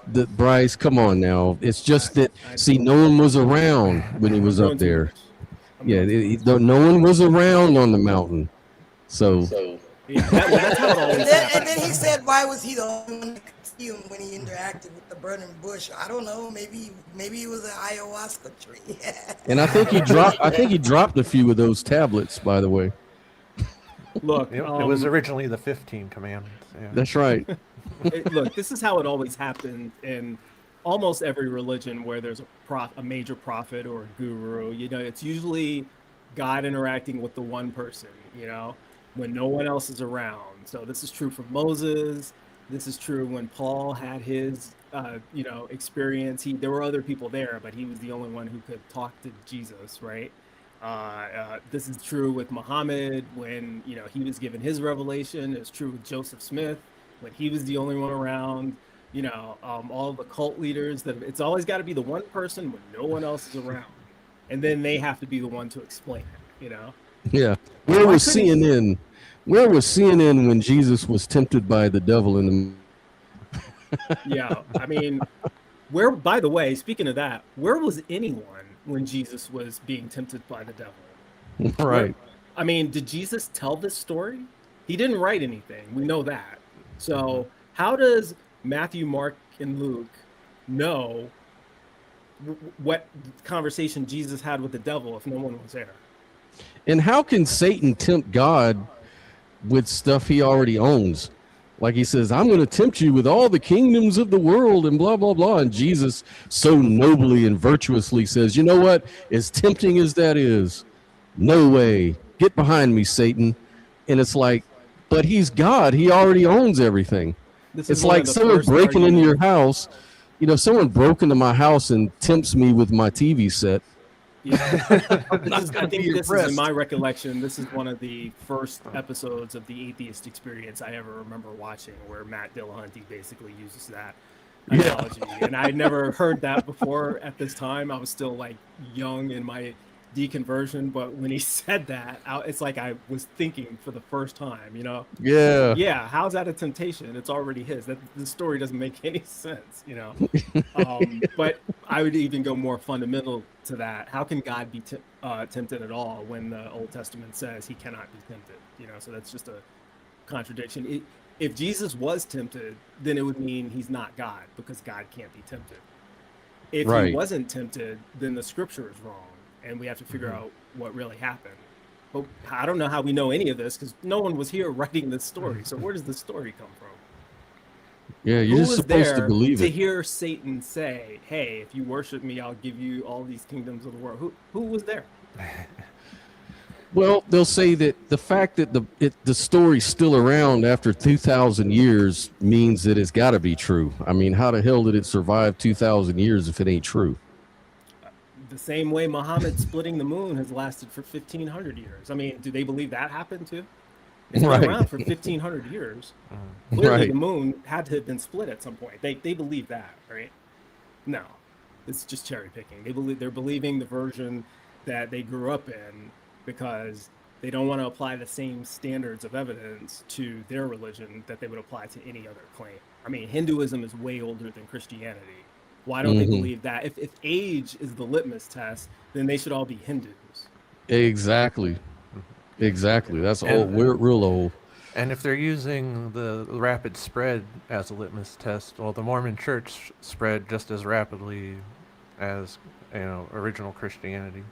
Islam is the fastest growing religion today. I love that soundboard. Yeah. No, none of these are arguments. These are all like obviously fallacious reasoning for why we ought to believe that a claim is true. So I don't know that we need to spend a whole lot of time on that. But if there are any Christians watching who would use apologetics like that, obviously that doesn't work, because we can just use the same apologetics against you. Hinduism is older than Christianity. Judaism is older than Christianity. Why aren't you a Jew? Why are you trying to connect the New Testament? This is something else that Set did. He said the New Testament was the completion of the Old Testament. Why the hell would I believe that? Right. Does the Old Testament say that there will be a New Testament to complete what the prophets gave? Is there any verse in the Old Testament that says that? Not at all. But they really take pride in the fact that, well, Jesus was clearly predicted to have come the way he came and did all the things. It's right there in the Old Testament. I mean, come on. Isaiah 53, that's the winner. That's the big W for the Christian, right? Well, that's what they think, because they don't like to read any of the rest of Isaiah. Right. So if you read the rest of Isaiah in context, then it's not the one that they think it is. There's a lot of problems with Isaiah 53, beginning with the fact that it wasn't written by Isaiah. Yeah. And I mean, if we're talking about context, it's like when Jesus says that, he's going to come again and, the world is going to end. It's like, that's all supposed to happen within their lifetime. Right. And that never happened. This generation will not pass away before they see the Son of Man coming in his kingdom. That never happened. He failed his own prediction. Why should we believe that he fulfilled the predictions of people before him? He's supposed to come back within the generation. He says that, truly I tell you, there are some standing here today who will not taste death before they see the coming of the Son of Man. They all tasted death. Unless we're to believe that there's some running around today, 2,000 years later, that one or two of them just didn't die. Maybe a couple of people from back then are still alive and they didn't die. But then that would contradict Genesis. Well, he didn't say they would be dead. He just said they'd be standing. So maybe if you go to Pompeii, where you have those people that are frozen in position. Maybe some of them were Christians. Huh. Or maybe what you're saying, what you're telling me is that Abraham Lincoln, Vampire Hunter, is a true story. That's Yeah, right. I use that example all the time now. I like going to Abraham Lincoln Vampire Hunter because, no one doubts the existence of Abraham Lincoln today. And, they like to do this sort of false analogy where, well, if you don't believe in Jesus because it was written a long time ago, like what's your standard for evidence for believing that anyone exists? I mean, do you believe, they don't say Abraham Lincoln, but I do. We don't have like pictures of Abraham Lincoln. We have paintings of Abraham Lincoln. We have, we have manuscripts by Abraham Lincoln, things that like the words that came out of his mouth, speeches. There's a lot of confirming evidence. We don't, just because it happened a long time ago before I was born doesn't mean I don't have sufficient reason to believe that there was an Abraham Lincoln. But I don't need to believe the supernatural claims associated with him, like him hunting vampires. That requires me to believe that vampires are a real thing. Yeah. That, these scrolls or manuscripts or documents were deleted from the official ones. There's and like, the same. Yeah, and the same can be said of Jesus. And I know there are some atheists who even reject his existence, but like I have no problem saying there was probably a historical Jesus. Like that's a very mundane claim. It's just all these other claims surrounding his nature that I'd like to see more evidence. I'm a little bit more. I'm split on this. I could go either way with it. And the reason I'm kind of in the middle there is because when Christians say Jesus, they mean a specific person who was, and there's all these other claims attached to him. And the person they mean most certainly didn't exist. Right. I know the character of Jesus. Yes, yeah. Like, I would say that, it either he is a particular legend or he is a amalgamation of legends. Yeah. Right. Yeah, exactly. more of an archetype, and they just personified him as the hero. But I think this represents an archetype. Well, I agree with that. Now I don't know if I'm echoing. I don't know if X Music is a Christian, but I have heard this little trope from Christians as some kind of apologetic that the Bible's not a book, though. It's a collection of writing over centuries by many different authors and religions. That may not be an apologetics. That could be an atheist talking, because I've made that same point myself. This is to counter this argument that, this is a unified, coherent book where it has to logically connect and it can't contradict itself. I can just point out, well, yes, it can, because it was written by different people in different times who were talking about different things. And so, this notion that it has to be coherent and all of it is God breathed, that's part of doctrine, but there's no reason to believe that based on what we know that the Bible is. Yeah. Well, there was a Watchtower, as a Jehovah's Witness, there was a Watchtower article about that, or was it from the Awake magazine? I think it was Awake magazine that was dealing with some objections. Like they'll say that you can't appeal to the Bible to prove the Bible. You can't go to the same book just to prove that the same book is true. And Jehovah's Witnesses would often use that, well, actually the Bible's not a book. It's a collection of books. So yes, you can actually appeal to certain parts of the Bible to support other books in the Bible, because they're all treated as, extra, books. Like they're just different books of history. It's like you can appeal to certain books about George Washington and then say, well, did this happen? Well, I can go to this other thing that talks about how he did X or whatever, X, Y, and Z to support the other book. So they try to use that kind of game. You know what I mean? Yeah, but I would push back on that and just say, well, if we're going to go that route, then we have to realize that not all these different sorts of books fit within the same genre. So it's like you can't just look at one book and then go to another book and be like, it all connects. It's like, no, if some of these is poetry, some of this is law, some of this is, some historical fact, if it's just an amalgamation of different genres, well, then maybe you could compare similar genres. Like, you know, you could compare the different law books like Leviticus and Deuteronomy, but you couldn't really compare Deuteronomy to Psalms. Yeah. Yeah. Yeah. Sophia said she had to go. She Okay. was. Oh, okay. Yeah, had something else going on. But yeah, that's so this line of reasoning. It's like, again, they want to have their cake and eat it too. They want to be able to use other parts of the Bible to prove these other parts of the Bible, but they don't want to do the same thing where the Bible disagrees, because I can use different parts of the Bible to show why it contradicts. Yeah. And to Mhm. me, like, contradictions hold up, like, especially when, you know, it comes to the Gospels, where they're all supposed to be the same sort of genre, and they're all supposed to be, you know, revealing to what Jesus did throughout his life. And if there are clear contradictions about what Jesus said or did, well, you know, that's a problem. Yeah, like I said, John's version of Jesus is not the synoptic Jesus. They have fundamentally different worldviews, perspectives, and teachings. And much like how I think it was Alex O'Connor who points out, it's like in the very first gospel, like Jesus, like I think maybe once he claims to have been like the Son of Man during his trial, but like that's only one time throughout the entire gospel. It's not until you get, you know, into the later gospels and finally John, where it's like Jesus is the Son of God in your face, you know. Yeah. Yeah. Yeah. So, Yep. well, no, I just wanted, with respect to Jesus is a liar. Can we, like, I don't know if the three of us agree about that, but Jesus lied about the Old Testament all the time. And just the fact that he's lying, to me, means that Christianity is a lie. If the chief person that the religion revolves around is lying, I have no reason to believe what anyone else says about him. Yeah, we know he's capable of lying because John 7:8-10.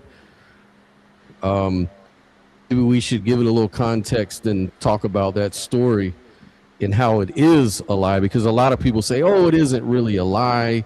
It's just that he didn't give the whole story and changed his mind or something like that later on. But what do you think, that's Bryce? the one I go to last, because that one is the final nail in the coffin. I like going to some of the easier lies first. Like, okay.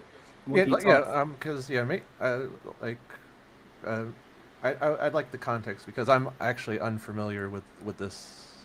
You know, Jesus is a liar. So. Sure. Yeah. So if we go to the book of John 3, for example, actually all throughout John, but I'm going to go to John 3, the beginning, where he's talking with Nicodemus. I'll just start. He says, now there was a Pharisee, a man called Nicodemus, who was a member of the Jewish ruling council. He came to Jesus at night and said, Rabbi, we know you are a teacher who has come from God, for no one could perform the signs you are doing if God were not with him. Jesus replied, very truly, I tell you, no one can see the kingdom of God unless they are born again, right? And so he's going through all of these, he's basically teaching the teacher, which is the context of John 3. When you get down to verse 13, he's telling this guy, no one has ever gone into heaven except the one who came from heaven, the Son of Man. Is that a true story? Right. That's false. Is that a true statement? No, not at all. Not even according to the Bible. No one has entered into heaven? Yeah, it says no one has ascended into heaven except the one who is descended from heaven, the Son of Man. Who's he talking about there when he says the one who descended from heaven, the Son of Man? He's talking about himself, right? Mm-hmm. Yeah. What does the Old Testament say, though? 2 Kings 2, verse 11. It's talking about, I'll just read the verse. As they were walking along, it's talking about Elijah and Elisha, I think. As they were walking along together, suddenly a chariot of fire and horses appeared and separated the two, and Elijah went up to heaven in a whirlwind. In fact, other translations say ascended. Okay. Oops. Okay, no, I get what you're saying. I mean, I've completely forgot about that, because from my own Catholic upbringing, I remember, the whole narrative is that no one went to heaven after they died until Jesus rose from the dead, but there were exceptions. So. And Enoch, arguably Enoch in Genesis, I think it was, where Enoch walked faithfully with God, but Then he was no more because God took him away. Genesis 5:24. Yeah. Yep. That's exact. You said it word for word. Enoch walked faithfully with God. Then he was no more because God took him away. Well, where did he take him? Right. Where's God? He took him to Exactly. heaven, right? Yeah. So that's at least two people that we know of who ascended to heaven before who are not Jesus. And I would argue that there's a third person, because who did the disciples see in heaven during the transfiguration? Do you remember, Scott? Say that again. Do you remember who when Jesus went up on the mountain and he took two of the disciples with him, and the transfiguration happens where, you know, they hear the voice of God and he says, "This is my son," you know, and he shone light. Who did they see in the heavens? Who did they see in the clouds? Right. They saw Elijah. They saw Elijah. And where is Elijah? According to 2 Kings? Yep. He went to heaven. He's in heaven. And who did they see with Elijah? I think it was Moses, wasn't it? Correct. So Moses went to heaven too, because he's with Elijah. So that's at least three people who have ascended to heaven. And by the way, Elijah didn't die and Enoch didn't die. Did Moses die? I think he did. He did, because he never made it to the promised land. Yeah, he never made it to the promised land, which he wrote about his own death, I guess. Right. Yeah.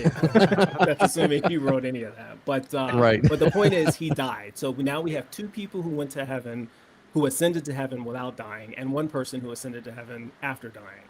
So it doesn't matter which apologetic you try to use to fix Jesus's lie; it's still a lie, because he says no one has. By the way, he didn't even say after they die. You have to add those words to the text.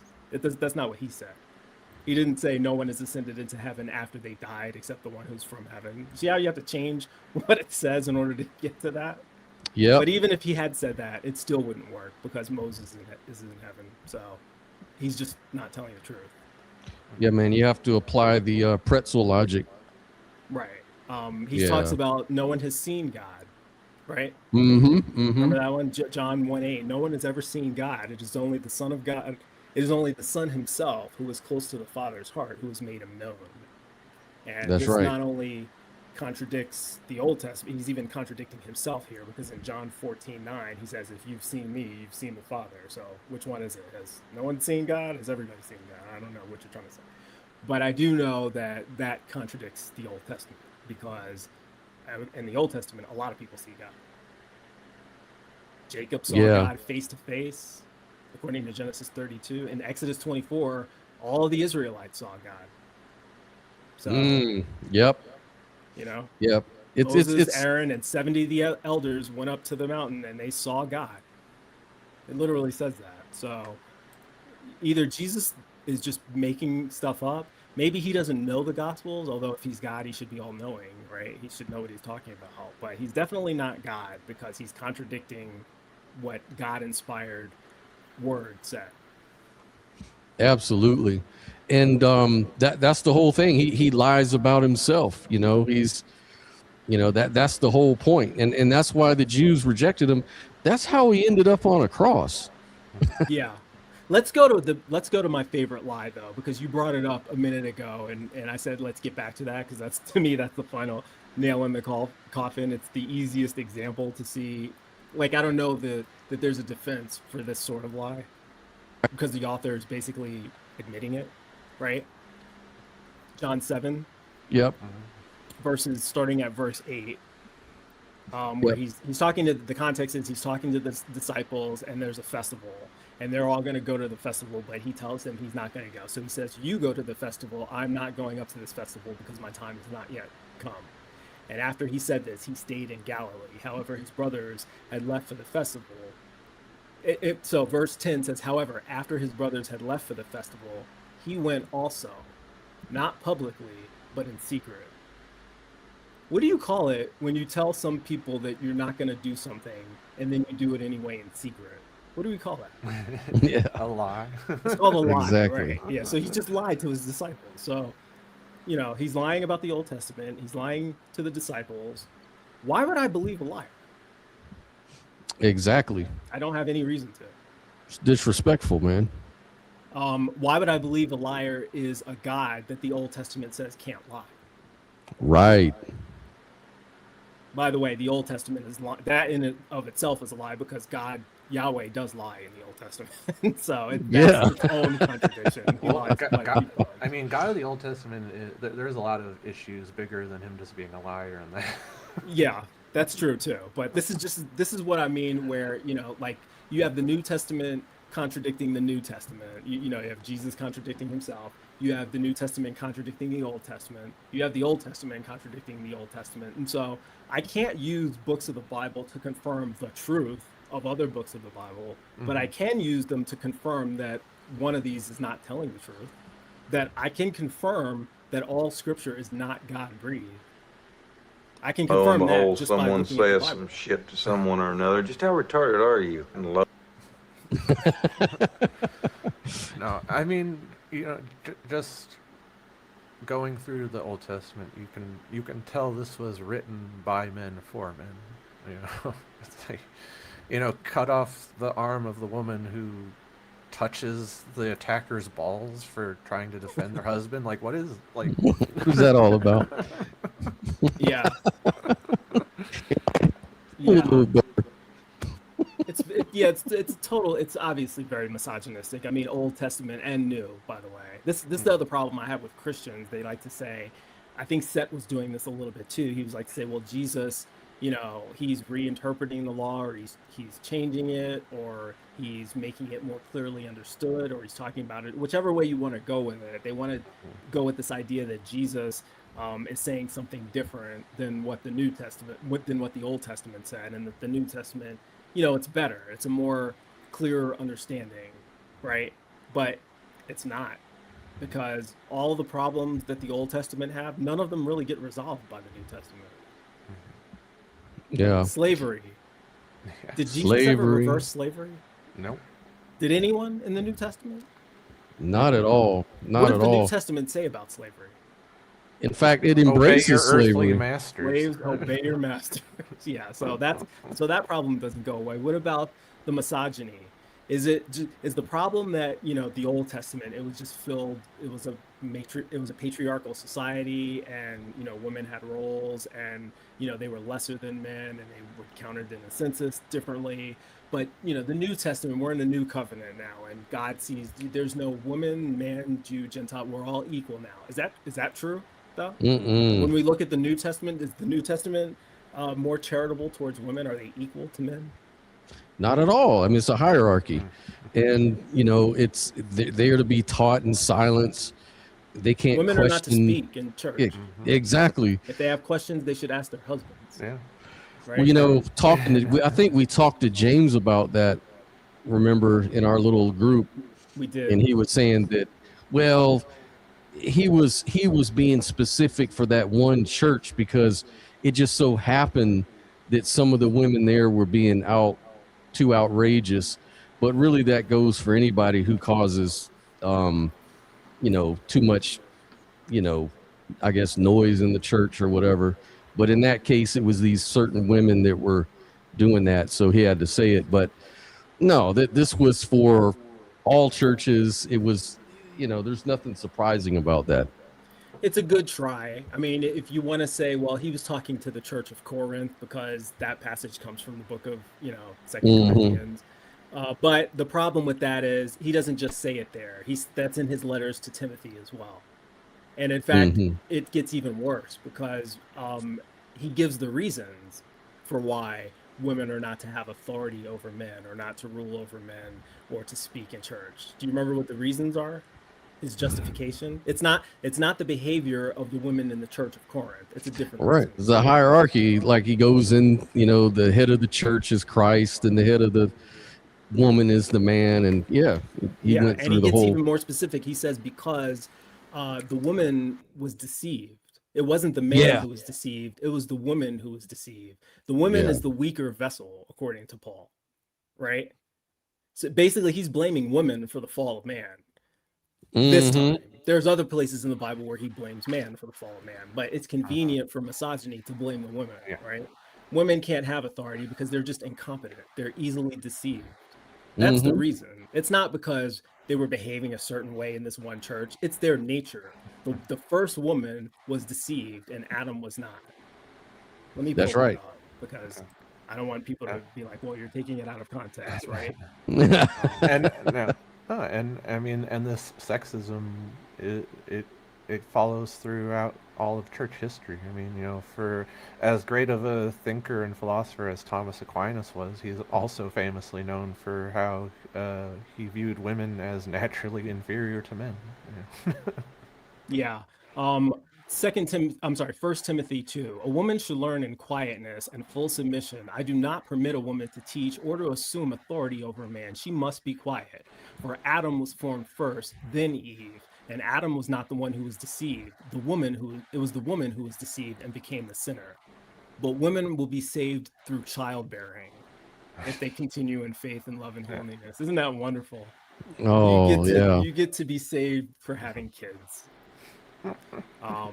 What a sick and twisted mind of a misogynist pig, but that's the reason. It's if James's argument in this case, that could work if you were only looking at the Church of Corinth, but the fact that he says this multiple places tells you that he's not just talking about a specific group of women, he's talking about women, all of them, because that's the reason. So yeah, it was a nice try, but no, that doesn't work. Yeah, it just doesn't work. I mean,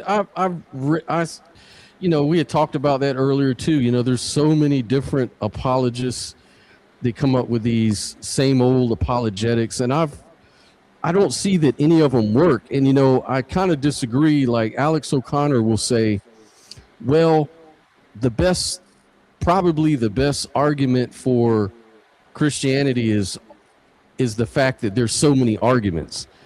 You've got the kalam, you've got the fine tuning, you've got the moral argument, you got Did he actually say that? Yeah, the contingency argument. He lists all of them. He goes, now neither one argument is really good, but when you put them all together, it creates a really big one. But my thing, the way I look at it is like this. If you've got a tire and every spoke is broken, just putting a bunch of broken spokes together is not going to serve your purpose with your tire, is it? Yeah, I'm surprised that this is why, look, Alex O'Connor, he's good for certain things, and a lot of people like him, but every now and then he says something that is surprisingly fallacious to me. I mean, 0 plus 0 plus 0 still equals 0. Right. Putting together a bunch of bad arguments does not create a good one. It creates one big bad argument. This is why you don't turn the people you look up to into heroes. It's like I really like Alex, but I'm not going to put him up on a pedestal. He gets Alex. He makes a lot of good arguments, but I've heard him make bad arguments before. And even just the way that he approaches some of his debates, like he gives way too much credit. And grants too many things that I wouldn't. But maybe he's doing that for the show, for the for the engagement. I don't know what his motivation is, but there's a lot of things that he would grant that I wouldn't, and that's certainly not one of them. I mean, just that's not rational thinking.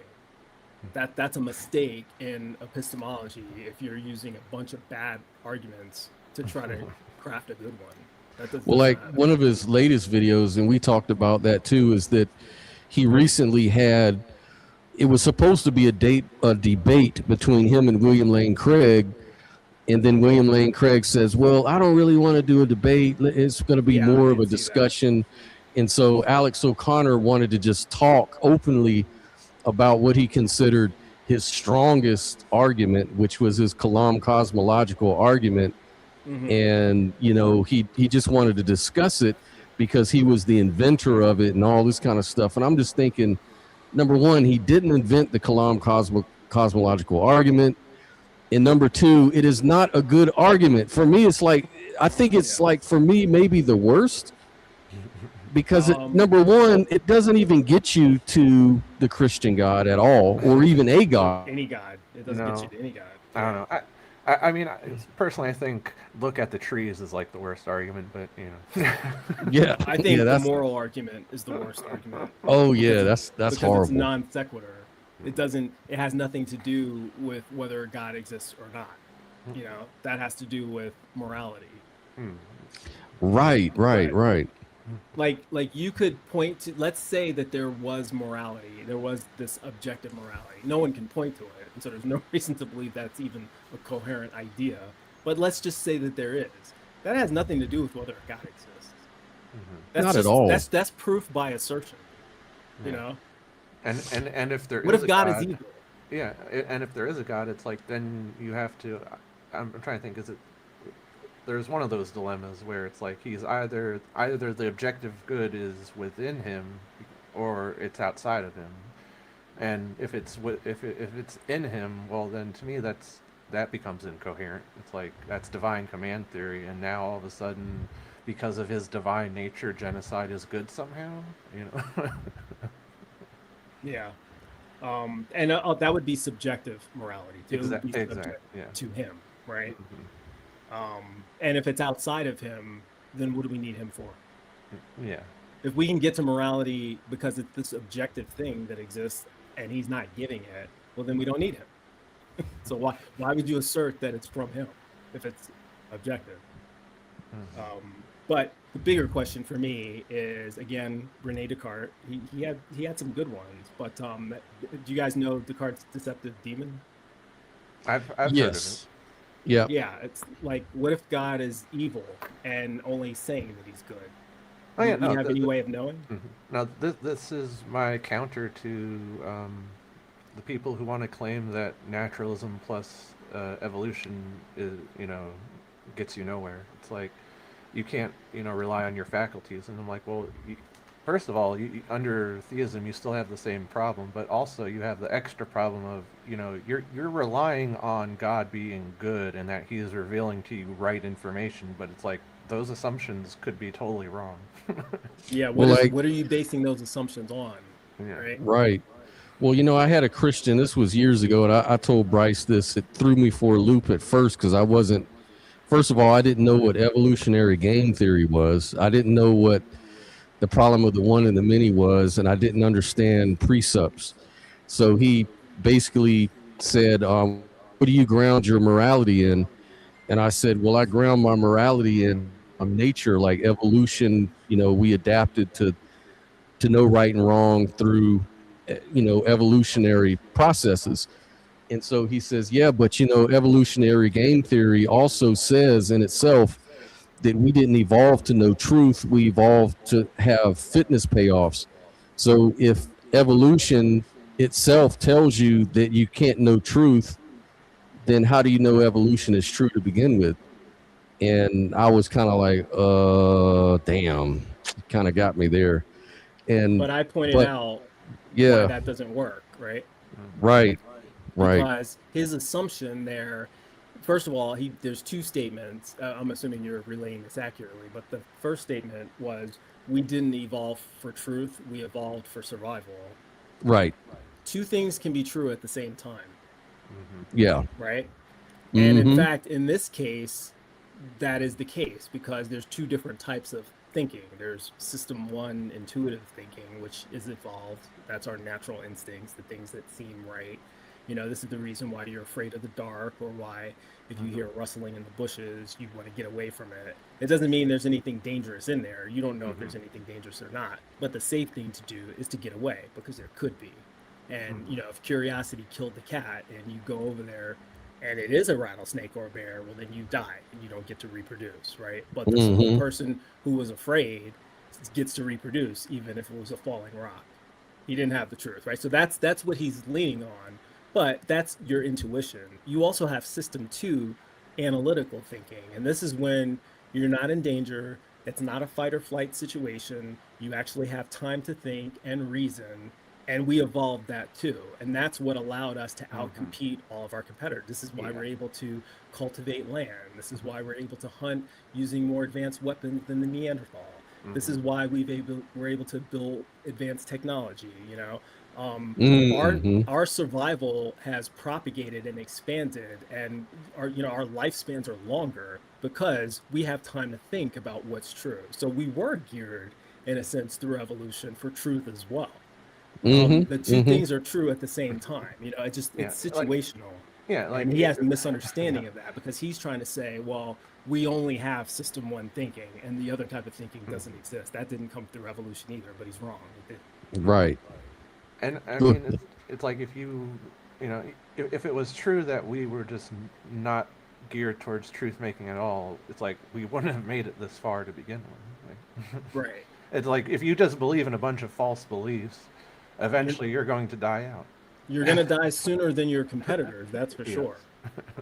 Yeah. So we are geared for truth finding as well. It's situational. So that's why that argument fails, in my opinion. We do have the capacity, and it is in our benefit usually to know what is true. And you know, a lot of what humans think are intuition, they think equals truth, which isn't always the case. And this is what Sean Carroll pointed out, especially to William Lane Craig, who again, he was arguing with Sean Carroll about the Kalam cosmological argument, and Sean Carroll pretty much argued that when you go all the way down to the fundamental description of the universe, we don't necessarily have the same kind of causal structure that we intuitively know applies, you know, to other aspects of, you know, how we talk about things. So he would say causation may just be an emergent feature of our macroscopic description of reality rather than a fundamental metaphysical principle as he's trying to apply it to the universe as a whole. And so that kind of kills that whole thing about, you know, when William Lane Craig says, well, whatever begins to exist has a cause, you know, and he'll say, well, you know, you've taken a principle that works extremely well within our ordinary macroscopic time asymmetric experience, and you just assume that it applies to the origin of space-time itself. Why would we assume that? I remember he asked, and he never gave him the answer to that question. You know? Yeah, there's a lot of problems with the look, I'm not a physicist, so I can't. Sean Carroll knows much more about that than I do, but I do know I have a rudimentary understanding, and you know, just mostly through debating people who are smarter than me on this subject. And I remember, I don't know if you know who Leo Phileas is. He's Yes. I had him back when I was doing a podcast. I had him on my show, and we debated a little bit about the A theory versus the B theory of time, you know. And William Lane Craig, the problem he has is that the Kalam is entirely dependent on the A theory of time being true. Yep. But that's not what the Consensus. physics show. The consensus in physics is that the A theory doesn't make any sense. B theory of time is more correct. There are not individual moments of time. If anything, we've shown through, you know, Einstein clearly shows that time is relative, right? Yeah. Through both special relativity and general relativity, but time is folding and it's moving, but every moment is there at the same time. There's no the same. Yeah, it's all space-time that's there, past, present, it's all equally real. It's all equally real. We just experience it differently. And so this whole concept of a first cause does not make any sense in that framework. And it challenges free will too. Yeah. And I mean, and the way I always come at it is I always attack premise 2 because I never let the theist just have the universe began to exist. Like, we don't know that. And I don't know. I reject both premises. Premise 2 is the easier one to speak to, though. I will grant that. Because they don't like it. Like, if you reject premise 1, they're like, well, why? And I'm like, well, there's no way that we could possibly justify that statement. Name something that began to exist. Other than the universe that you're proposing in premise 2. Can you name anything else that began to exist? Right. Yeah. Right. What happens if you try to do that? Like, what's a hypothetical example of something that began to exist? And you're right. I mean, we can also attack premise 1, but it's like, like you said, 2 is just much easier to defend based on what we know of science. But also number 1 with science as well, because it's like, even if the universe began, it's like science has shown us that something can begin without a cause. So yeah, I don't know that anything began. That's my problem. Like, this phone Did this phone begin to exist? Maybe it began to exist as a phone, but all the material was there. Before the phone's made of atoms that Pre-existing material. that predates the configuration of the phone, right? Mhm. So at what point did the phone Yeah. begin to exist? When someone turned it on for the first time, or when the Yeah. screen was attached? Like it's completely arbitrary. This began to exist. Yeah, that right? and I mean all that gets back to, I think it's what, mereological nihilism, basically. Yeah. And the problem of the stack is kind of one that highlights the mereological nihilism. Like, how, when does a beard become a beard on your face? Like, at which count does it matter? Yeah. No one can really tell you. All beginnings are arbitrary point. They're just decisions that someone makes when they start to count time of a certain thing. But I don't know that makes any sense. So, once you smuggle in the concept of beginning to exist, I need you to justify that premise, which is premise one. Anything that begins to we're supposed to take for granted that things can begin to exist. I don't know that that's true. Yeah, and it's like, with the whole Big Bang, theory, it's like, I feel like a lot of theists misunderstand what's being said there, especially when the one who discovered the Big Bang theory to begin with, the Catholic priest, even warned the Pope, hey, we shouldn't use this as an argument for God. But that's what they did anyways. That's what they were always going to do, yeah. The Big Bang theory does not say that anything exploded. It doesn't say that anything began to exist, even. No, not at all. I feel like the most accurate thing you can say is like, the universe as we know it today began something, it began to expand. Yeah.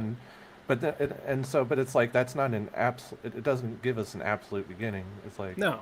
And it doesn't say that there was no time before the Big Bang either. That's something else people try to say. They're like, time began at the Big Bang. Well, no.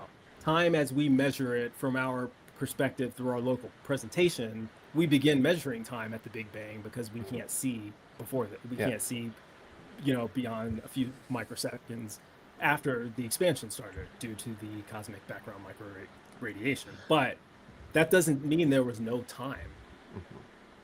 Yeah, it could be infinite time.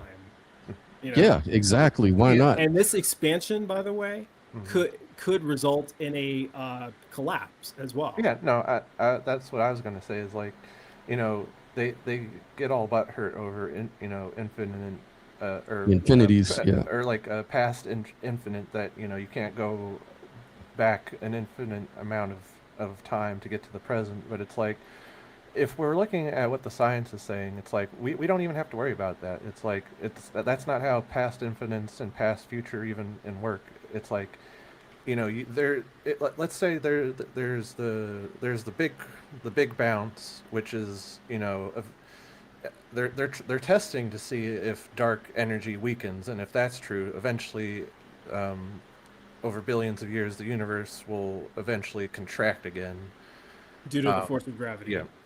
And so that's one. Or there's Sir Roger Penrose's cyclical model, where when the thermodynamics has equaled out, and the end, quote unquote end, looks a lot, the heat death looks a lot like the beginning of the universe, and then a new cycle begins from that. And so to me, it's like, each cycle has a quote unquote beginning and end, a temporal beginning and end. But if we look at all the cycles, it's like there's an infinite past of cycles and an infinite future of cycles. But each cycle is self-contained and has quote unquote a beginning and end, Right, but there's no ultimate beginning. No. It's infinite. Which I do find interesting, because there's this thought experiment I've thought about, which has kept me up at night a little, is, under a physicalist view of where our consciousness ends upon our biological death, like, even under that, if one of these, if either the Big bounce or the cyclical model is true, it's quite possible that we still our life is immortal in a way if each cycle is exactly the same as the last. Comes Like, back in exactly the same configuration. exactly. Like if if the laws of nature aren't arbitrary and they have to be this way, and so they're the same every cycle, we constantly relive the same life every cycle. Yeah, but what's the purpose of that? Like that's not really a new life. That's just this. That's like Groundhog Day, right? Exactly. Like, so it's the same life, but I mean, you could philosophically argue, is it like the same consciousness? But it's Have you Nell, have you heard of the quantum suicide thought experiment? quantum suicide. No, what is that? All right, so imagine a device connected to like a quantum measurement. So each time it measures a quantum system, there are two possible outcomes. Like quantum or outcome A would be that the device does not kill you. Outcome B is that the device does kill you, right? So let's say under Sean Carroll's many worlds interpretation, he would say like each quantum measurement causes the universe to branch into different outcomes, right? So like branch 1 is that you survive, branch 2 is that you die, right? So from the perspective of an outside observer, there's a 50% chance you survive each trial. But here's the strange part that Sean Carroll talks about that I thought was pretty cool. If you imagine the experiment from your first person perspective, there is supposedly no branch in which you experience your own death because your conscious experience continues only in branches where you survive. So after many repetitions, say, outside observers see an increasingly tiny fraction of branches that would contain you surviving the version of you, of course, right? But you supposedly always find yourself in one of those surviving branches. And so this is what they call quantum immortality. So what do you think about that? Quantum immortality. I mean, I can't really argue against Sean Carroll. I mean, it makes sense. But I'm no physicist. I don't know. I mean, it just he says it's basically it just follows from his physics, because if we're all going to say we're a physical system and quantum mechanics does branch off like the many worlds theory says, then it's kind of inevitable, is his argument. Well, if that's true, that makes me feel a lot better about Star Trek then, because I don't know if you guys know, but I mean, up until this moment, I think that when they beam up and beam down, that the transporter is a murder machine that kills you. I've heard of that. Yeah. But if Sean Carroll's model is true, then maybe the consciousness does survive if all of the atoms and subatomic particles are in exactly the same configuration. Who knows? Maybe it's not a murder machine. But it's kind of scary though, because I just look at it this way: if this life is fucked up, what's the guarantee that my next one won't be worse? Like, I don't think I like the idea of an afterlife, because I already know the only thing I have to go on is this life, and I already know that this life has a lot of possible bad outcomes. So I like the idea of an afterlife of my own choosing. Right. Well, yeah. Who doesn't? Right. Like if I got to choose my own afterlife, that would be amazing. But I don't know. The afterlife proposed by most of these religions does not sound too appealing. I don't know. I feel like even if I could choose my own afterlife, it's like an eternity. Like we can't even comprehend that. Like I don't. Oh, I didn't say eternity. My afterlife would not be eternity. Okay. Yeah, because to me it's like I would not want. That would be hell. To go, even if it was my optimum afterlife, it's like eventually it would become a living hell. Right. Yeah. Yeah, that is very true. And it looks like none of these Christians are going to call in today, man. I was hoping by the hour or two we'd at least have gotten a couple. But I got a question for you, Scott. Yeah. Because I have to go in a couple minutes here. Me too. Yeah. But the caller that did come in earlier. I'm trying to remember his name. It escaped me. Set scales, was it? Set Yeah. scales. Do you think he is genuine or a troll? I think he's genuine only because he's consistent with his talking points. I met him and talked to him a few times on Objective Ethics channel, and he was kind of saying the same stuff back then. And so he's just kind of repeating the same thing. So I think that's his.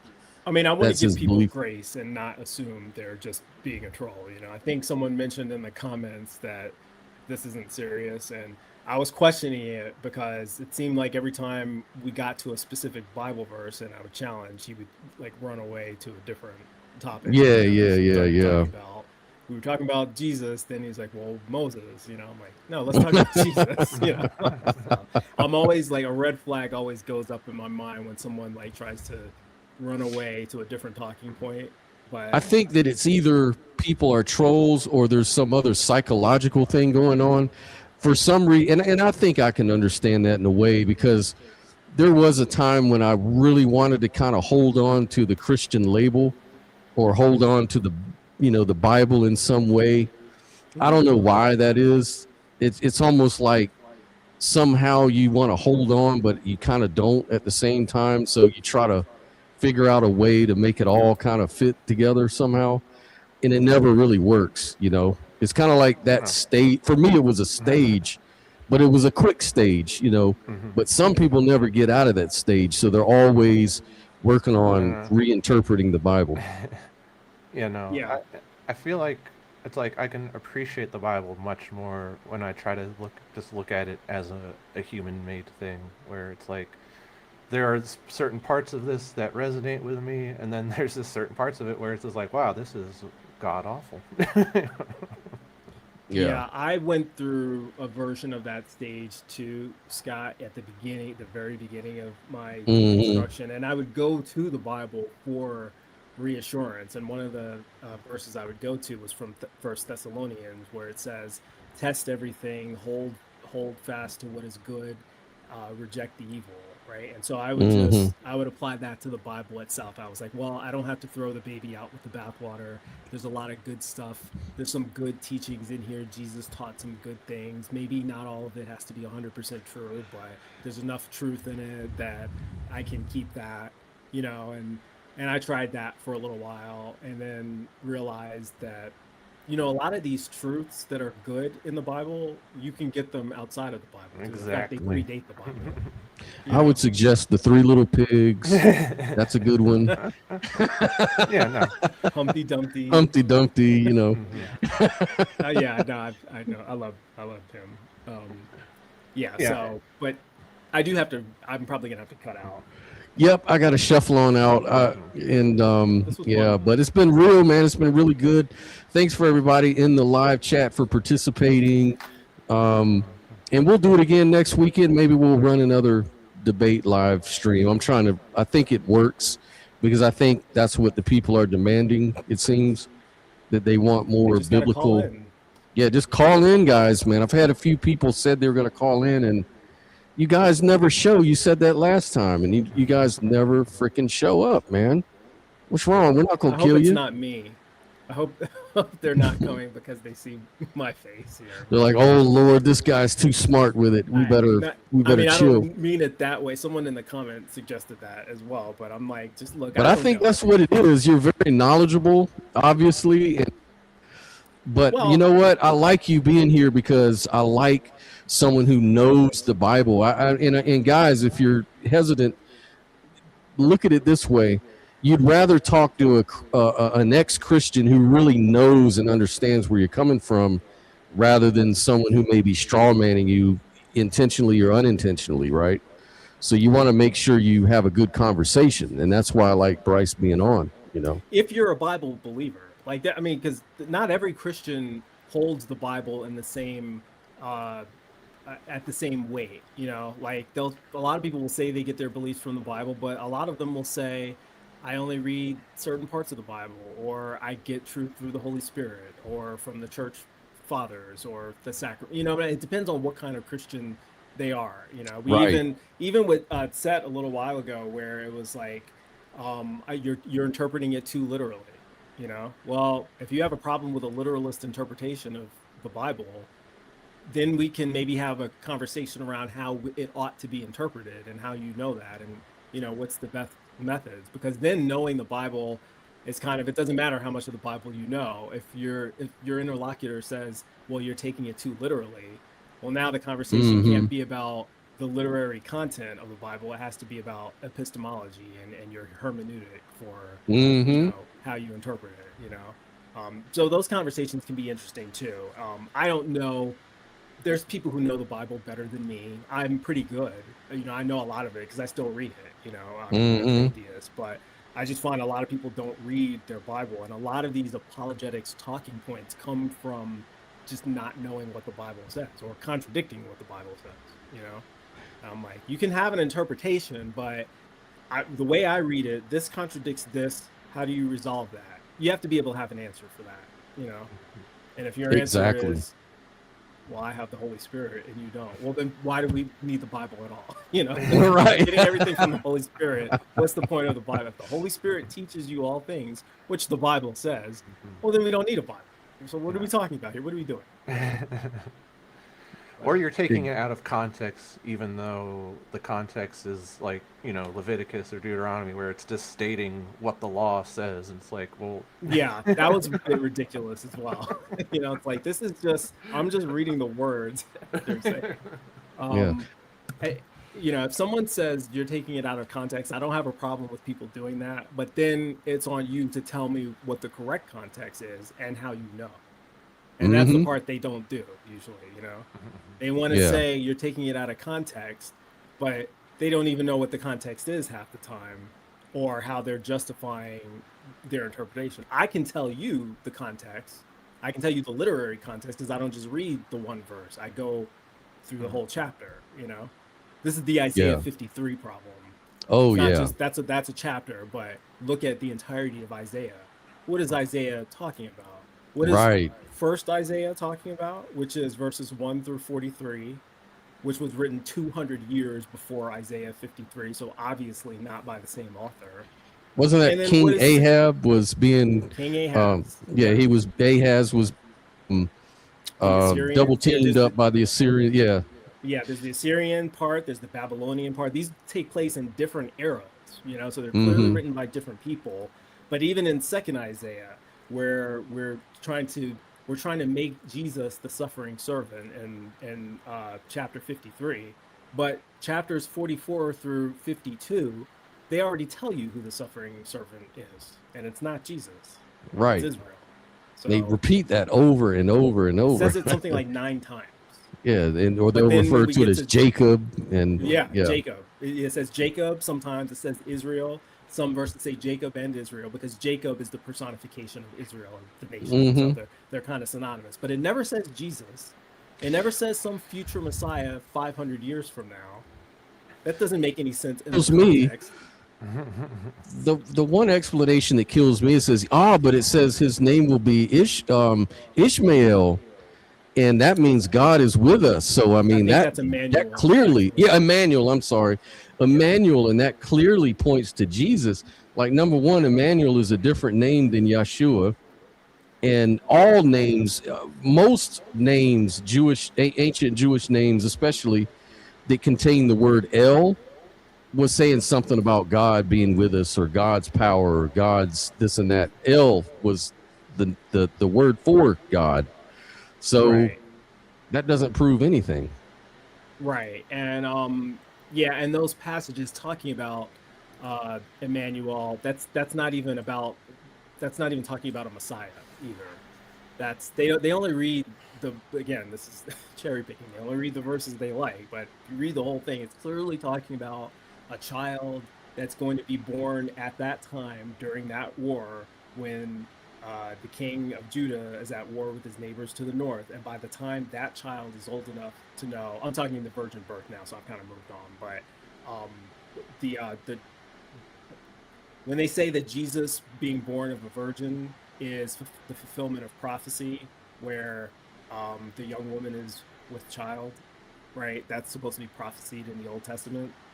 That's not what it's talking about. It's not talking about one, a virgin, and number two, it's not talking about someone who's going to be born 500 to 700 years in the future. It's talking about somebody who's pregnant then, who will conceive then, and that child's birth, before they are old enough to know right from wrong, Israel will no longer be at war with its enemies. But they leave all of that stuff out. They're just like, look, virgin birth, Mary.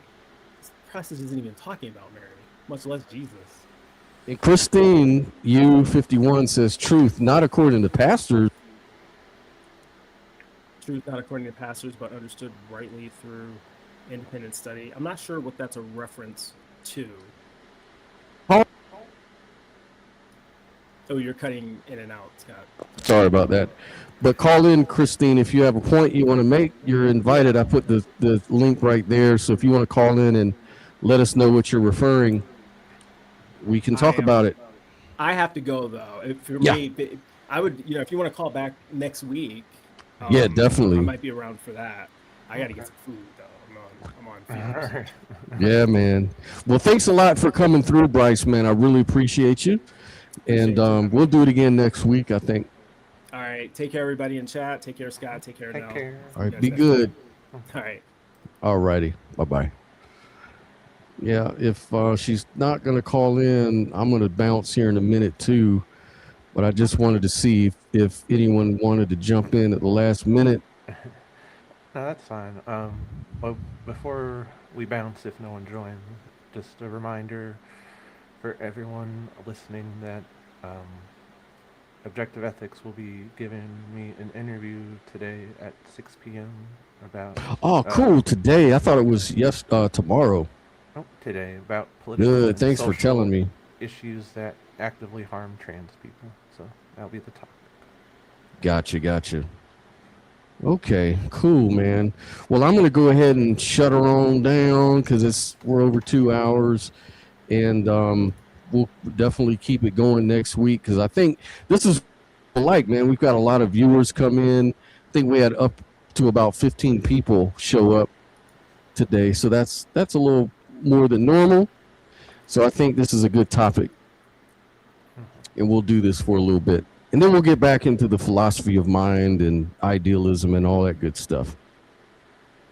But anyways, guys, thank you so much. Thank you, Nell, for coming through. Appreciate you. What time did you say today? At 3 o'clock? Is that Central Time or Eastern? 6 p.m. Eastern Time. Okay, 6 p.m. Eastern Time. Okay, cool. That's 5 my time, so I'll make sure I'm there. All right. Well, I'm going to go ahead and end it here, and we will reconvene next weekend. You guys be good.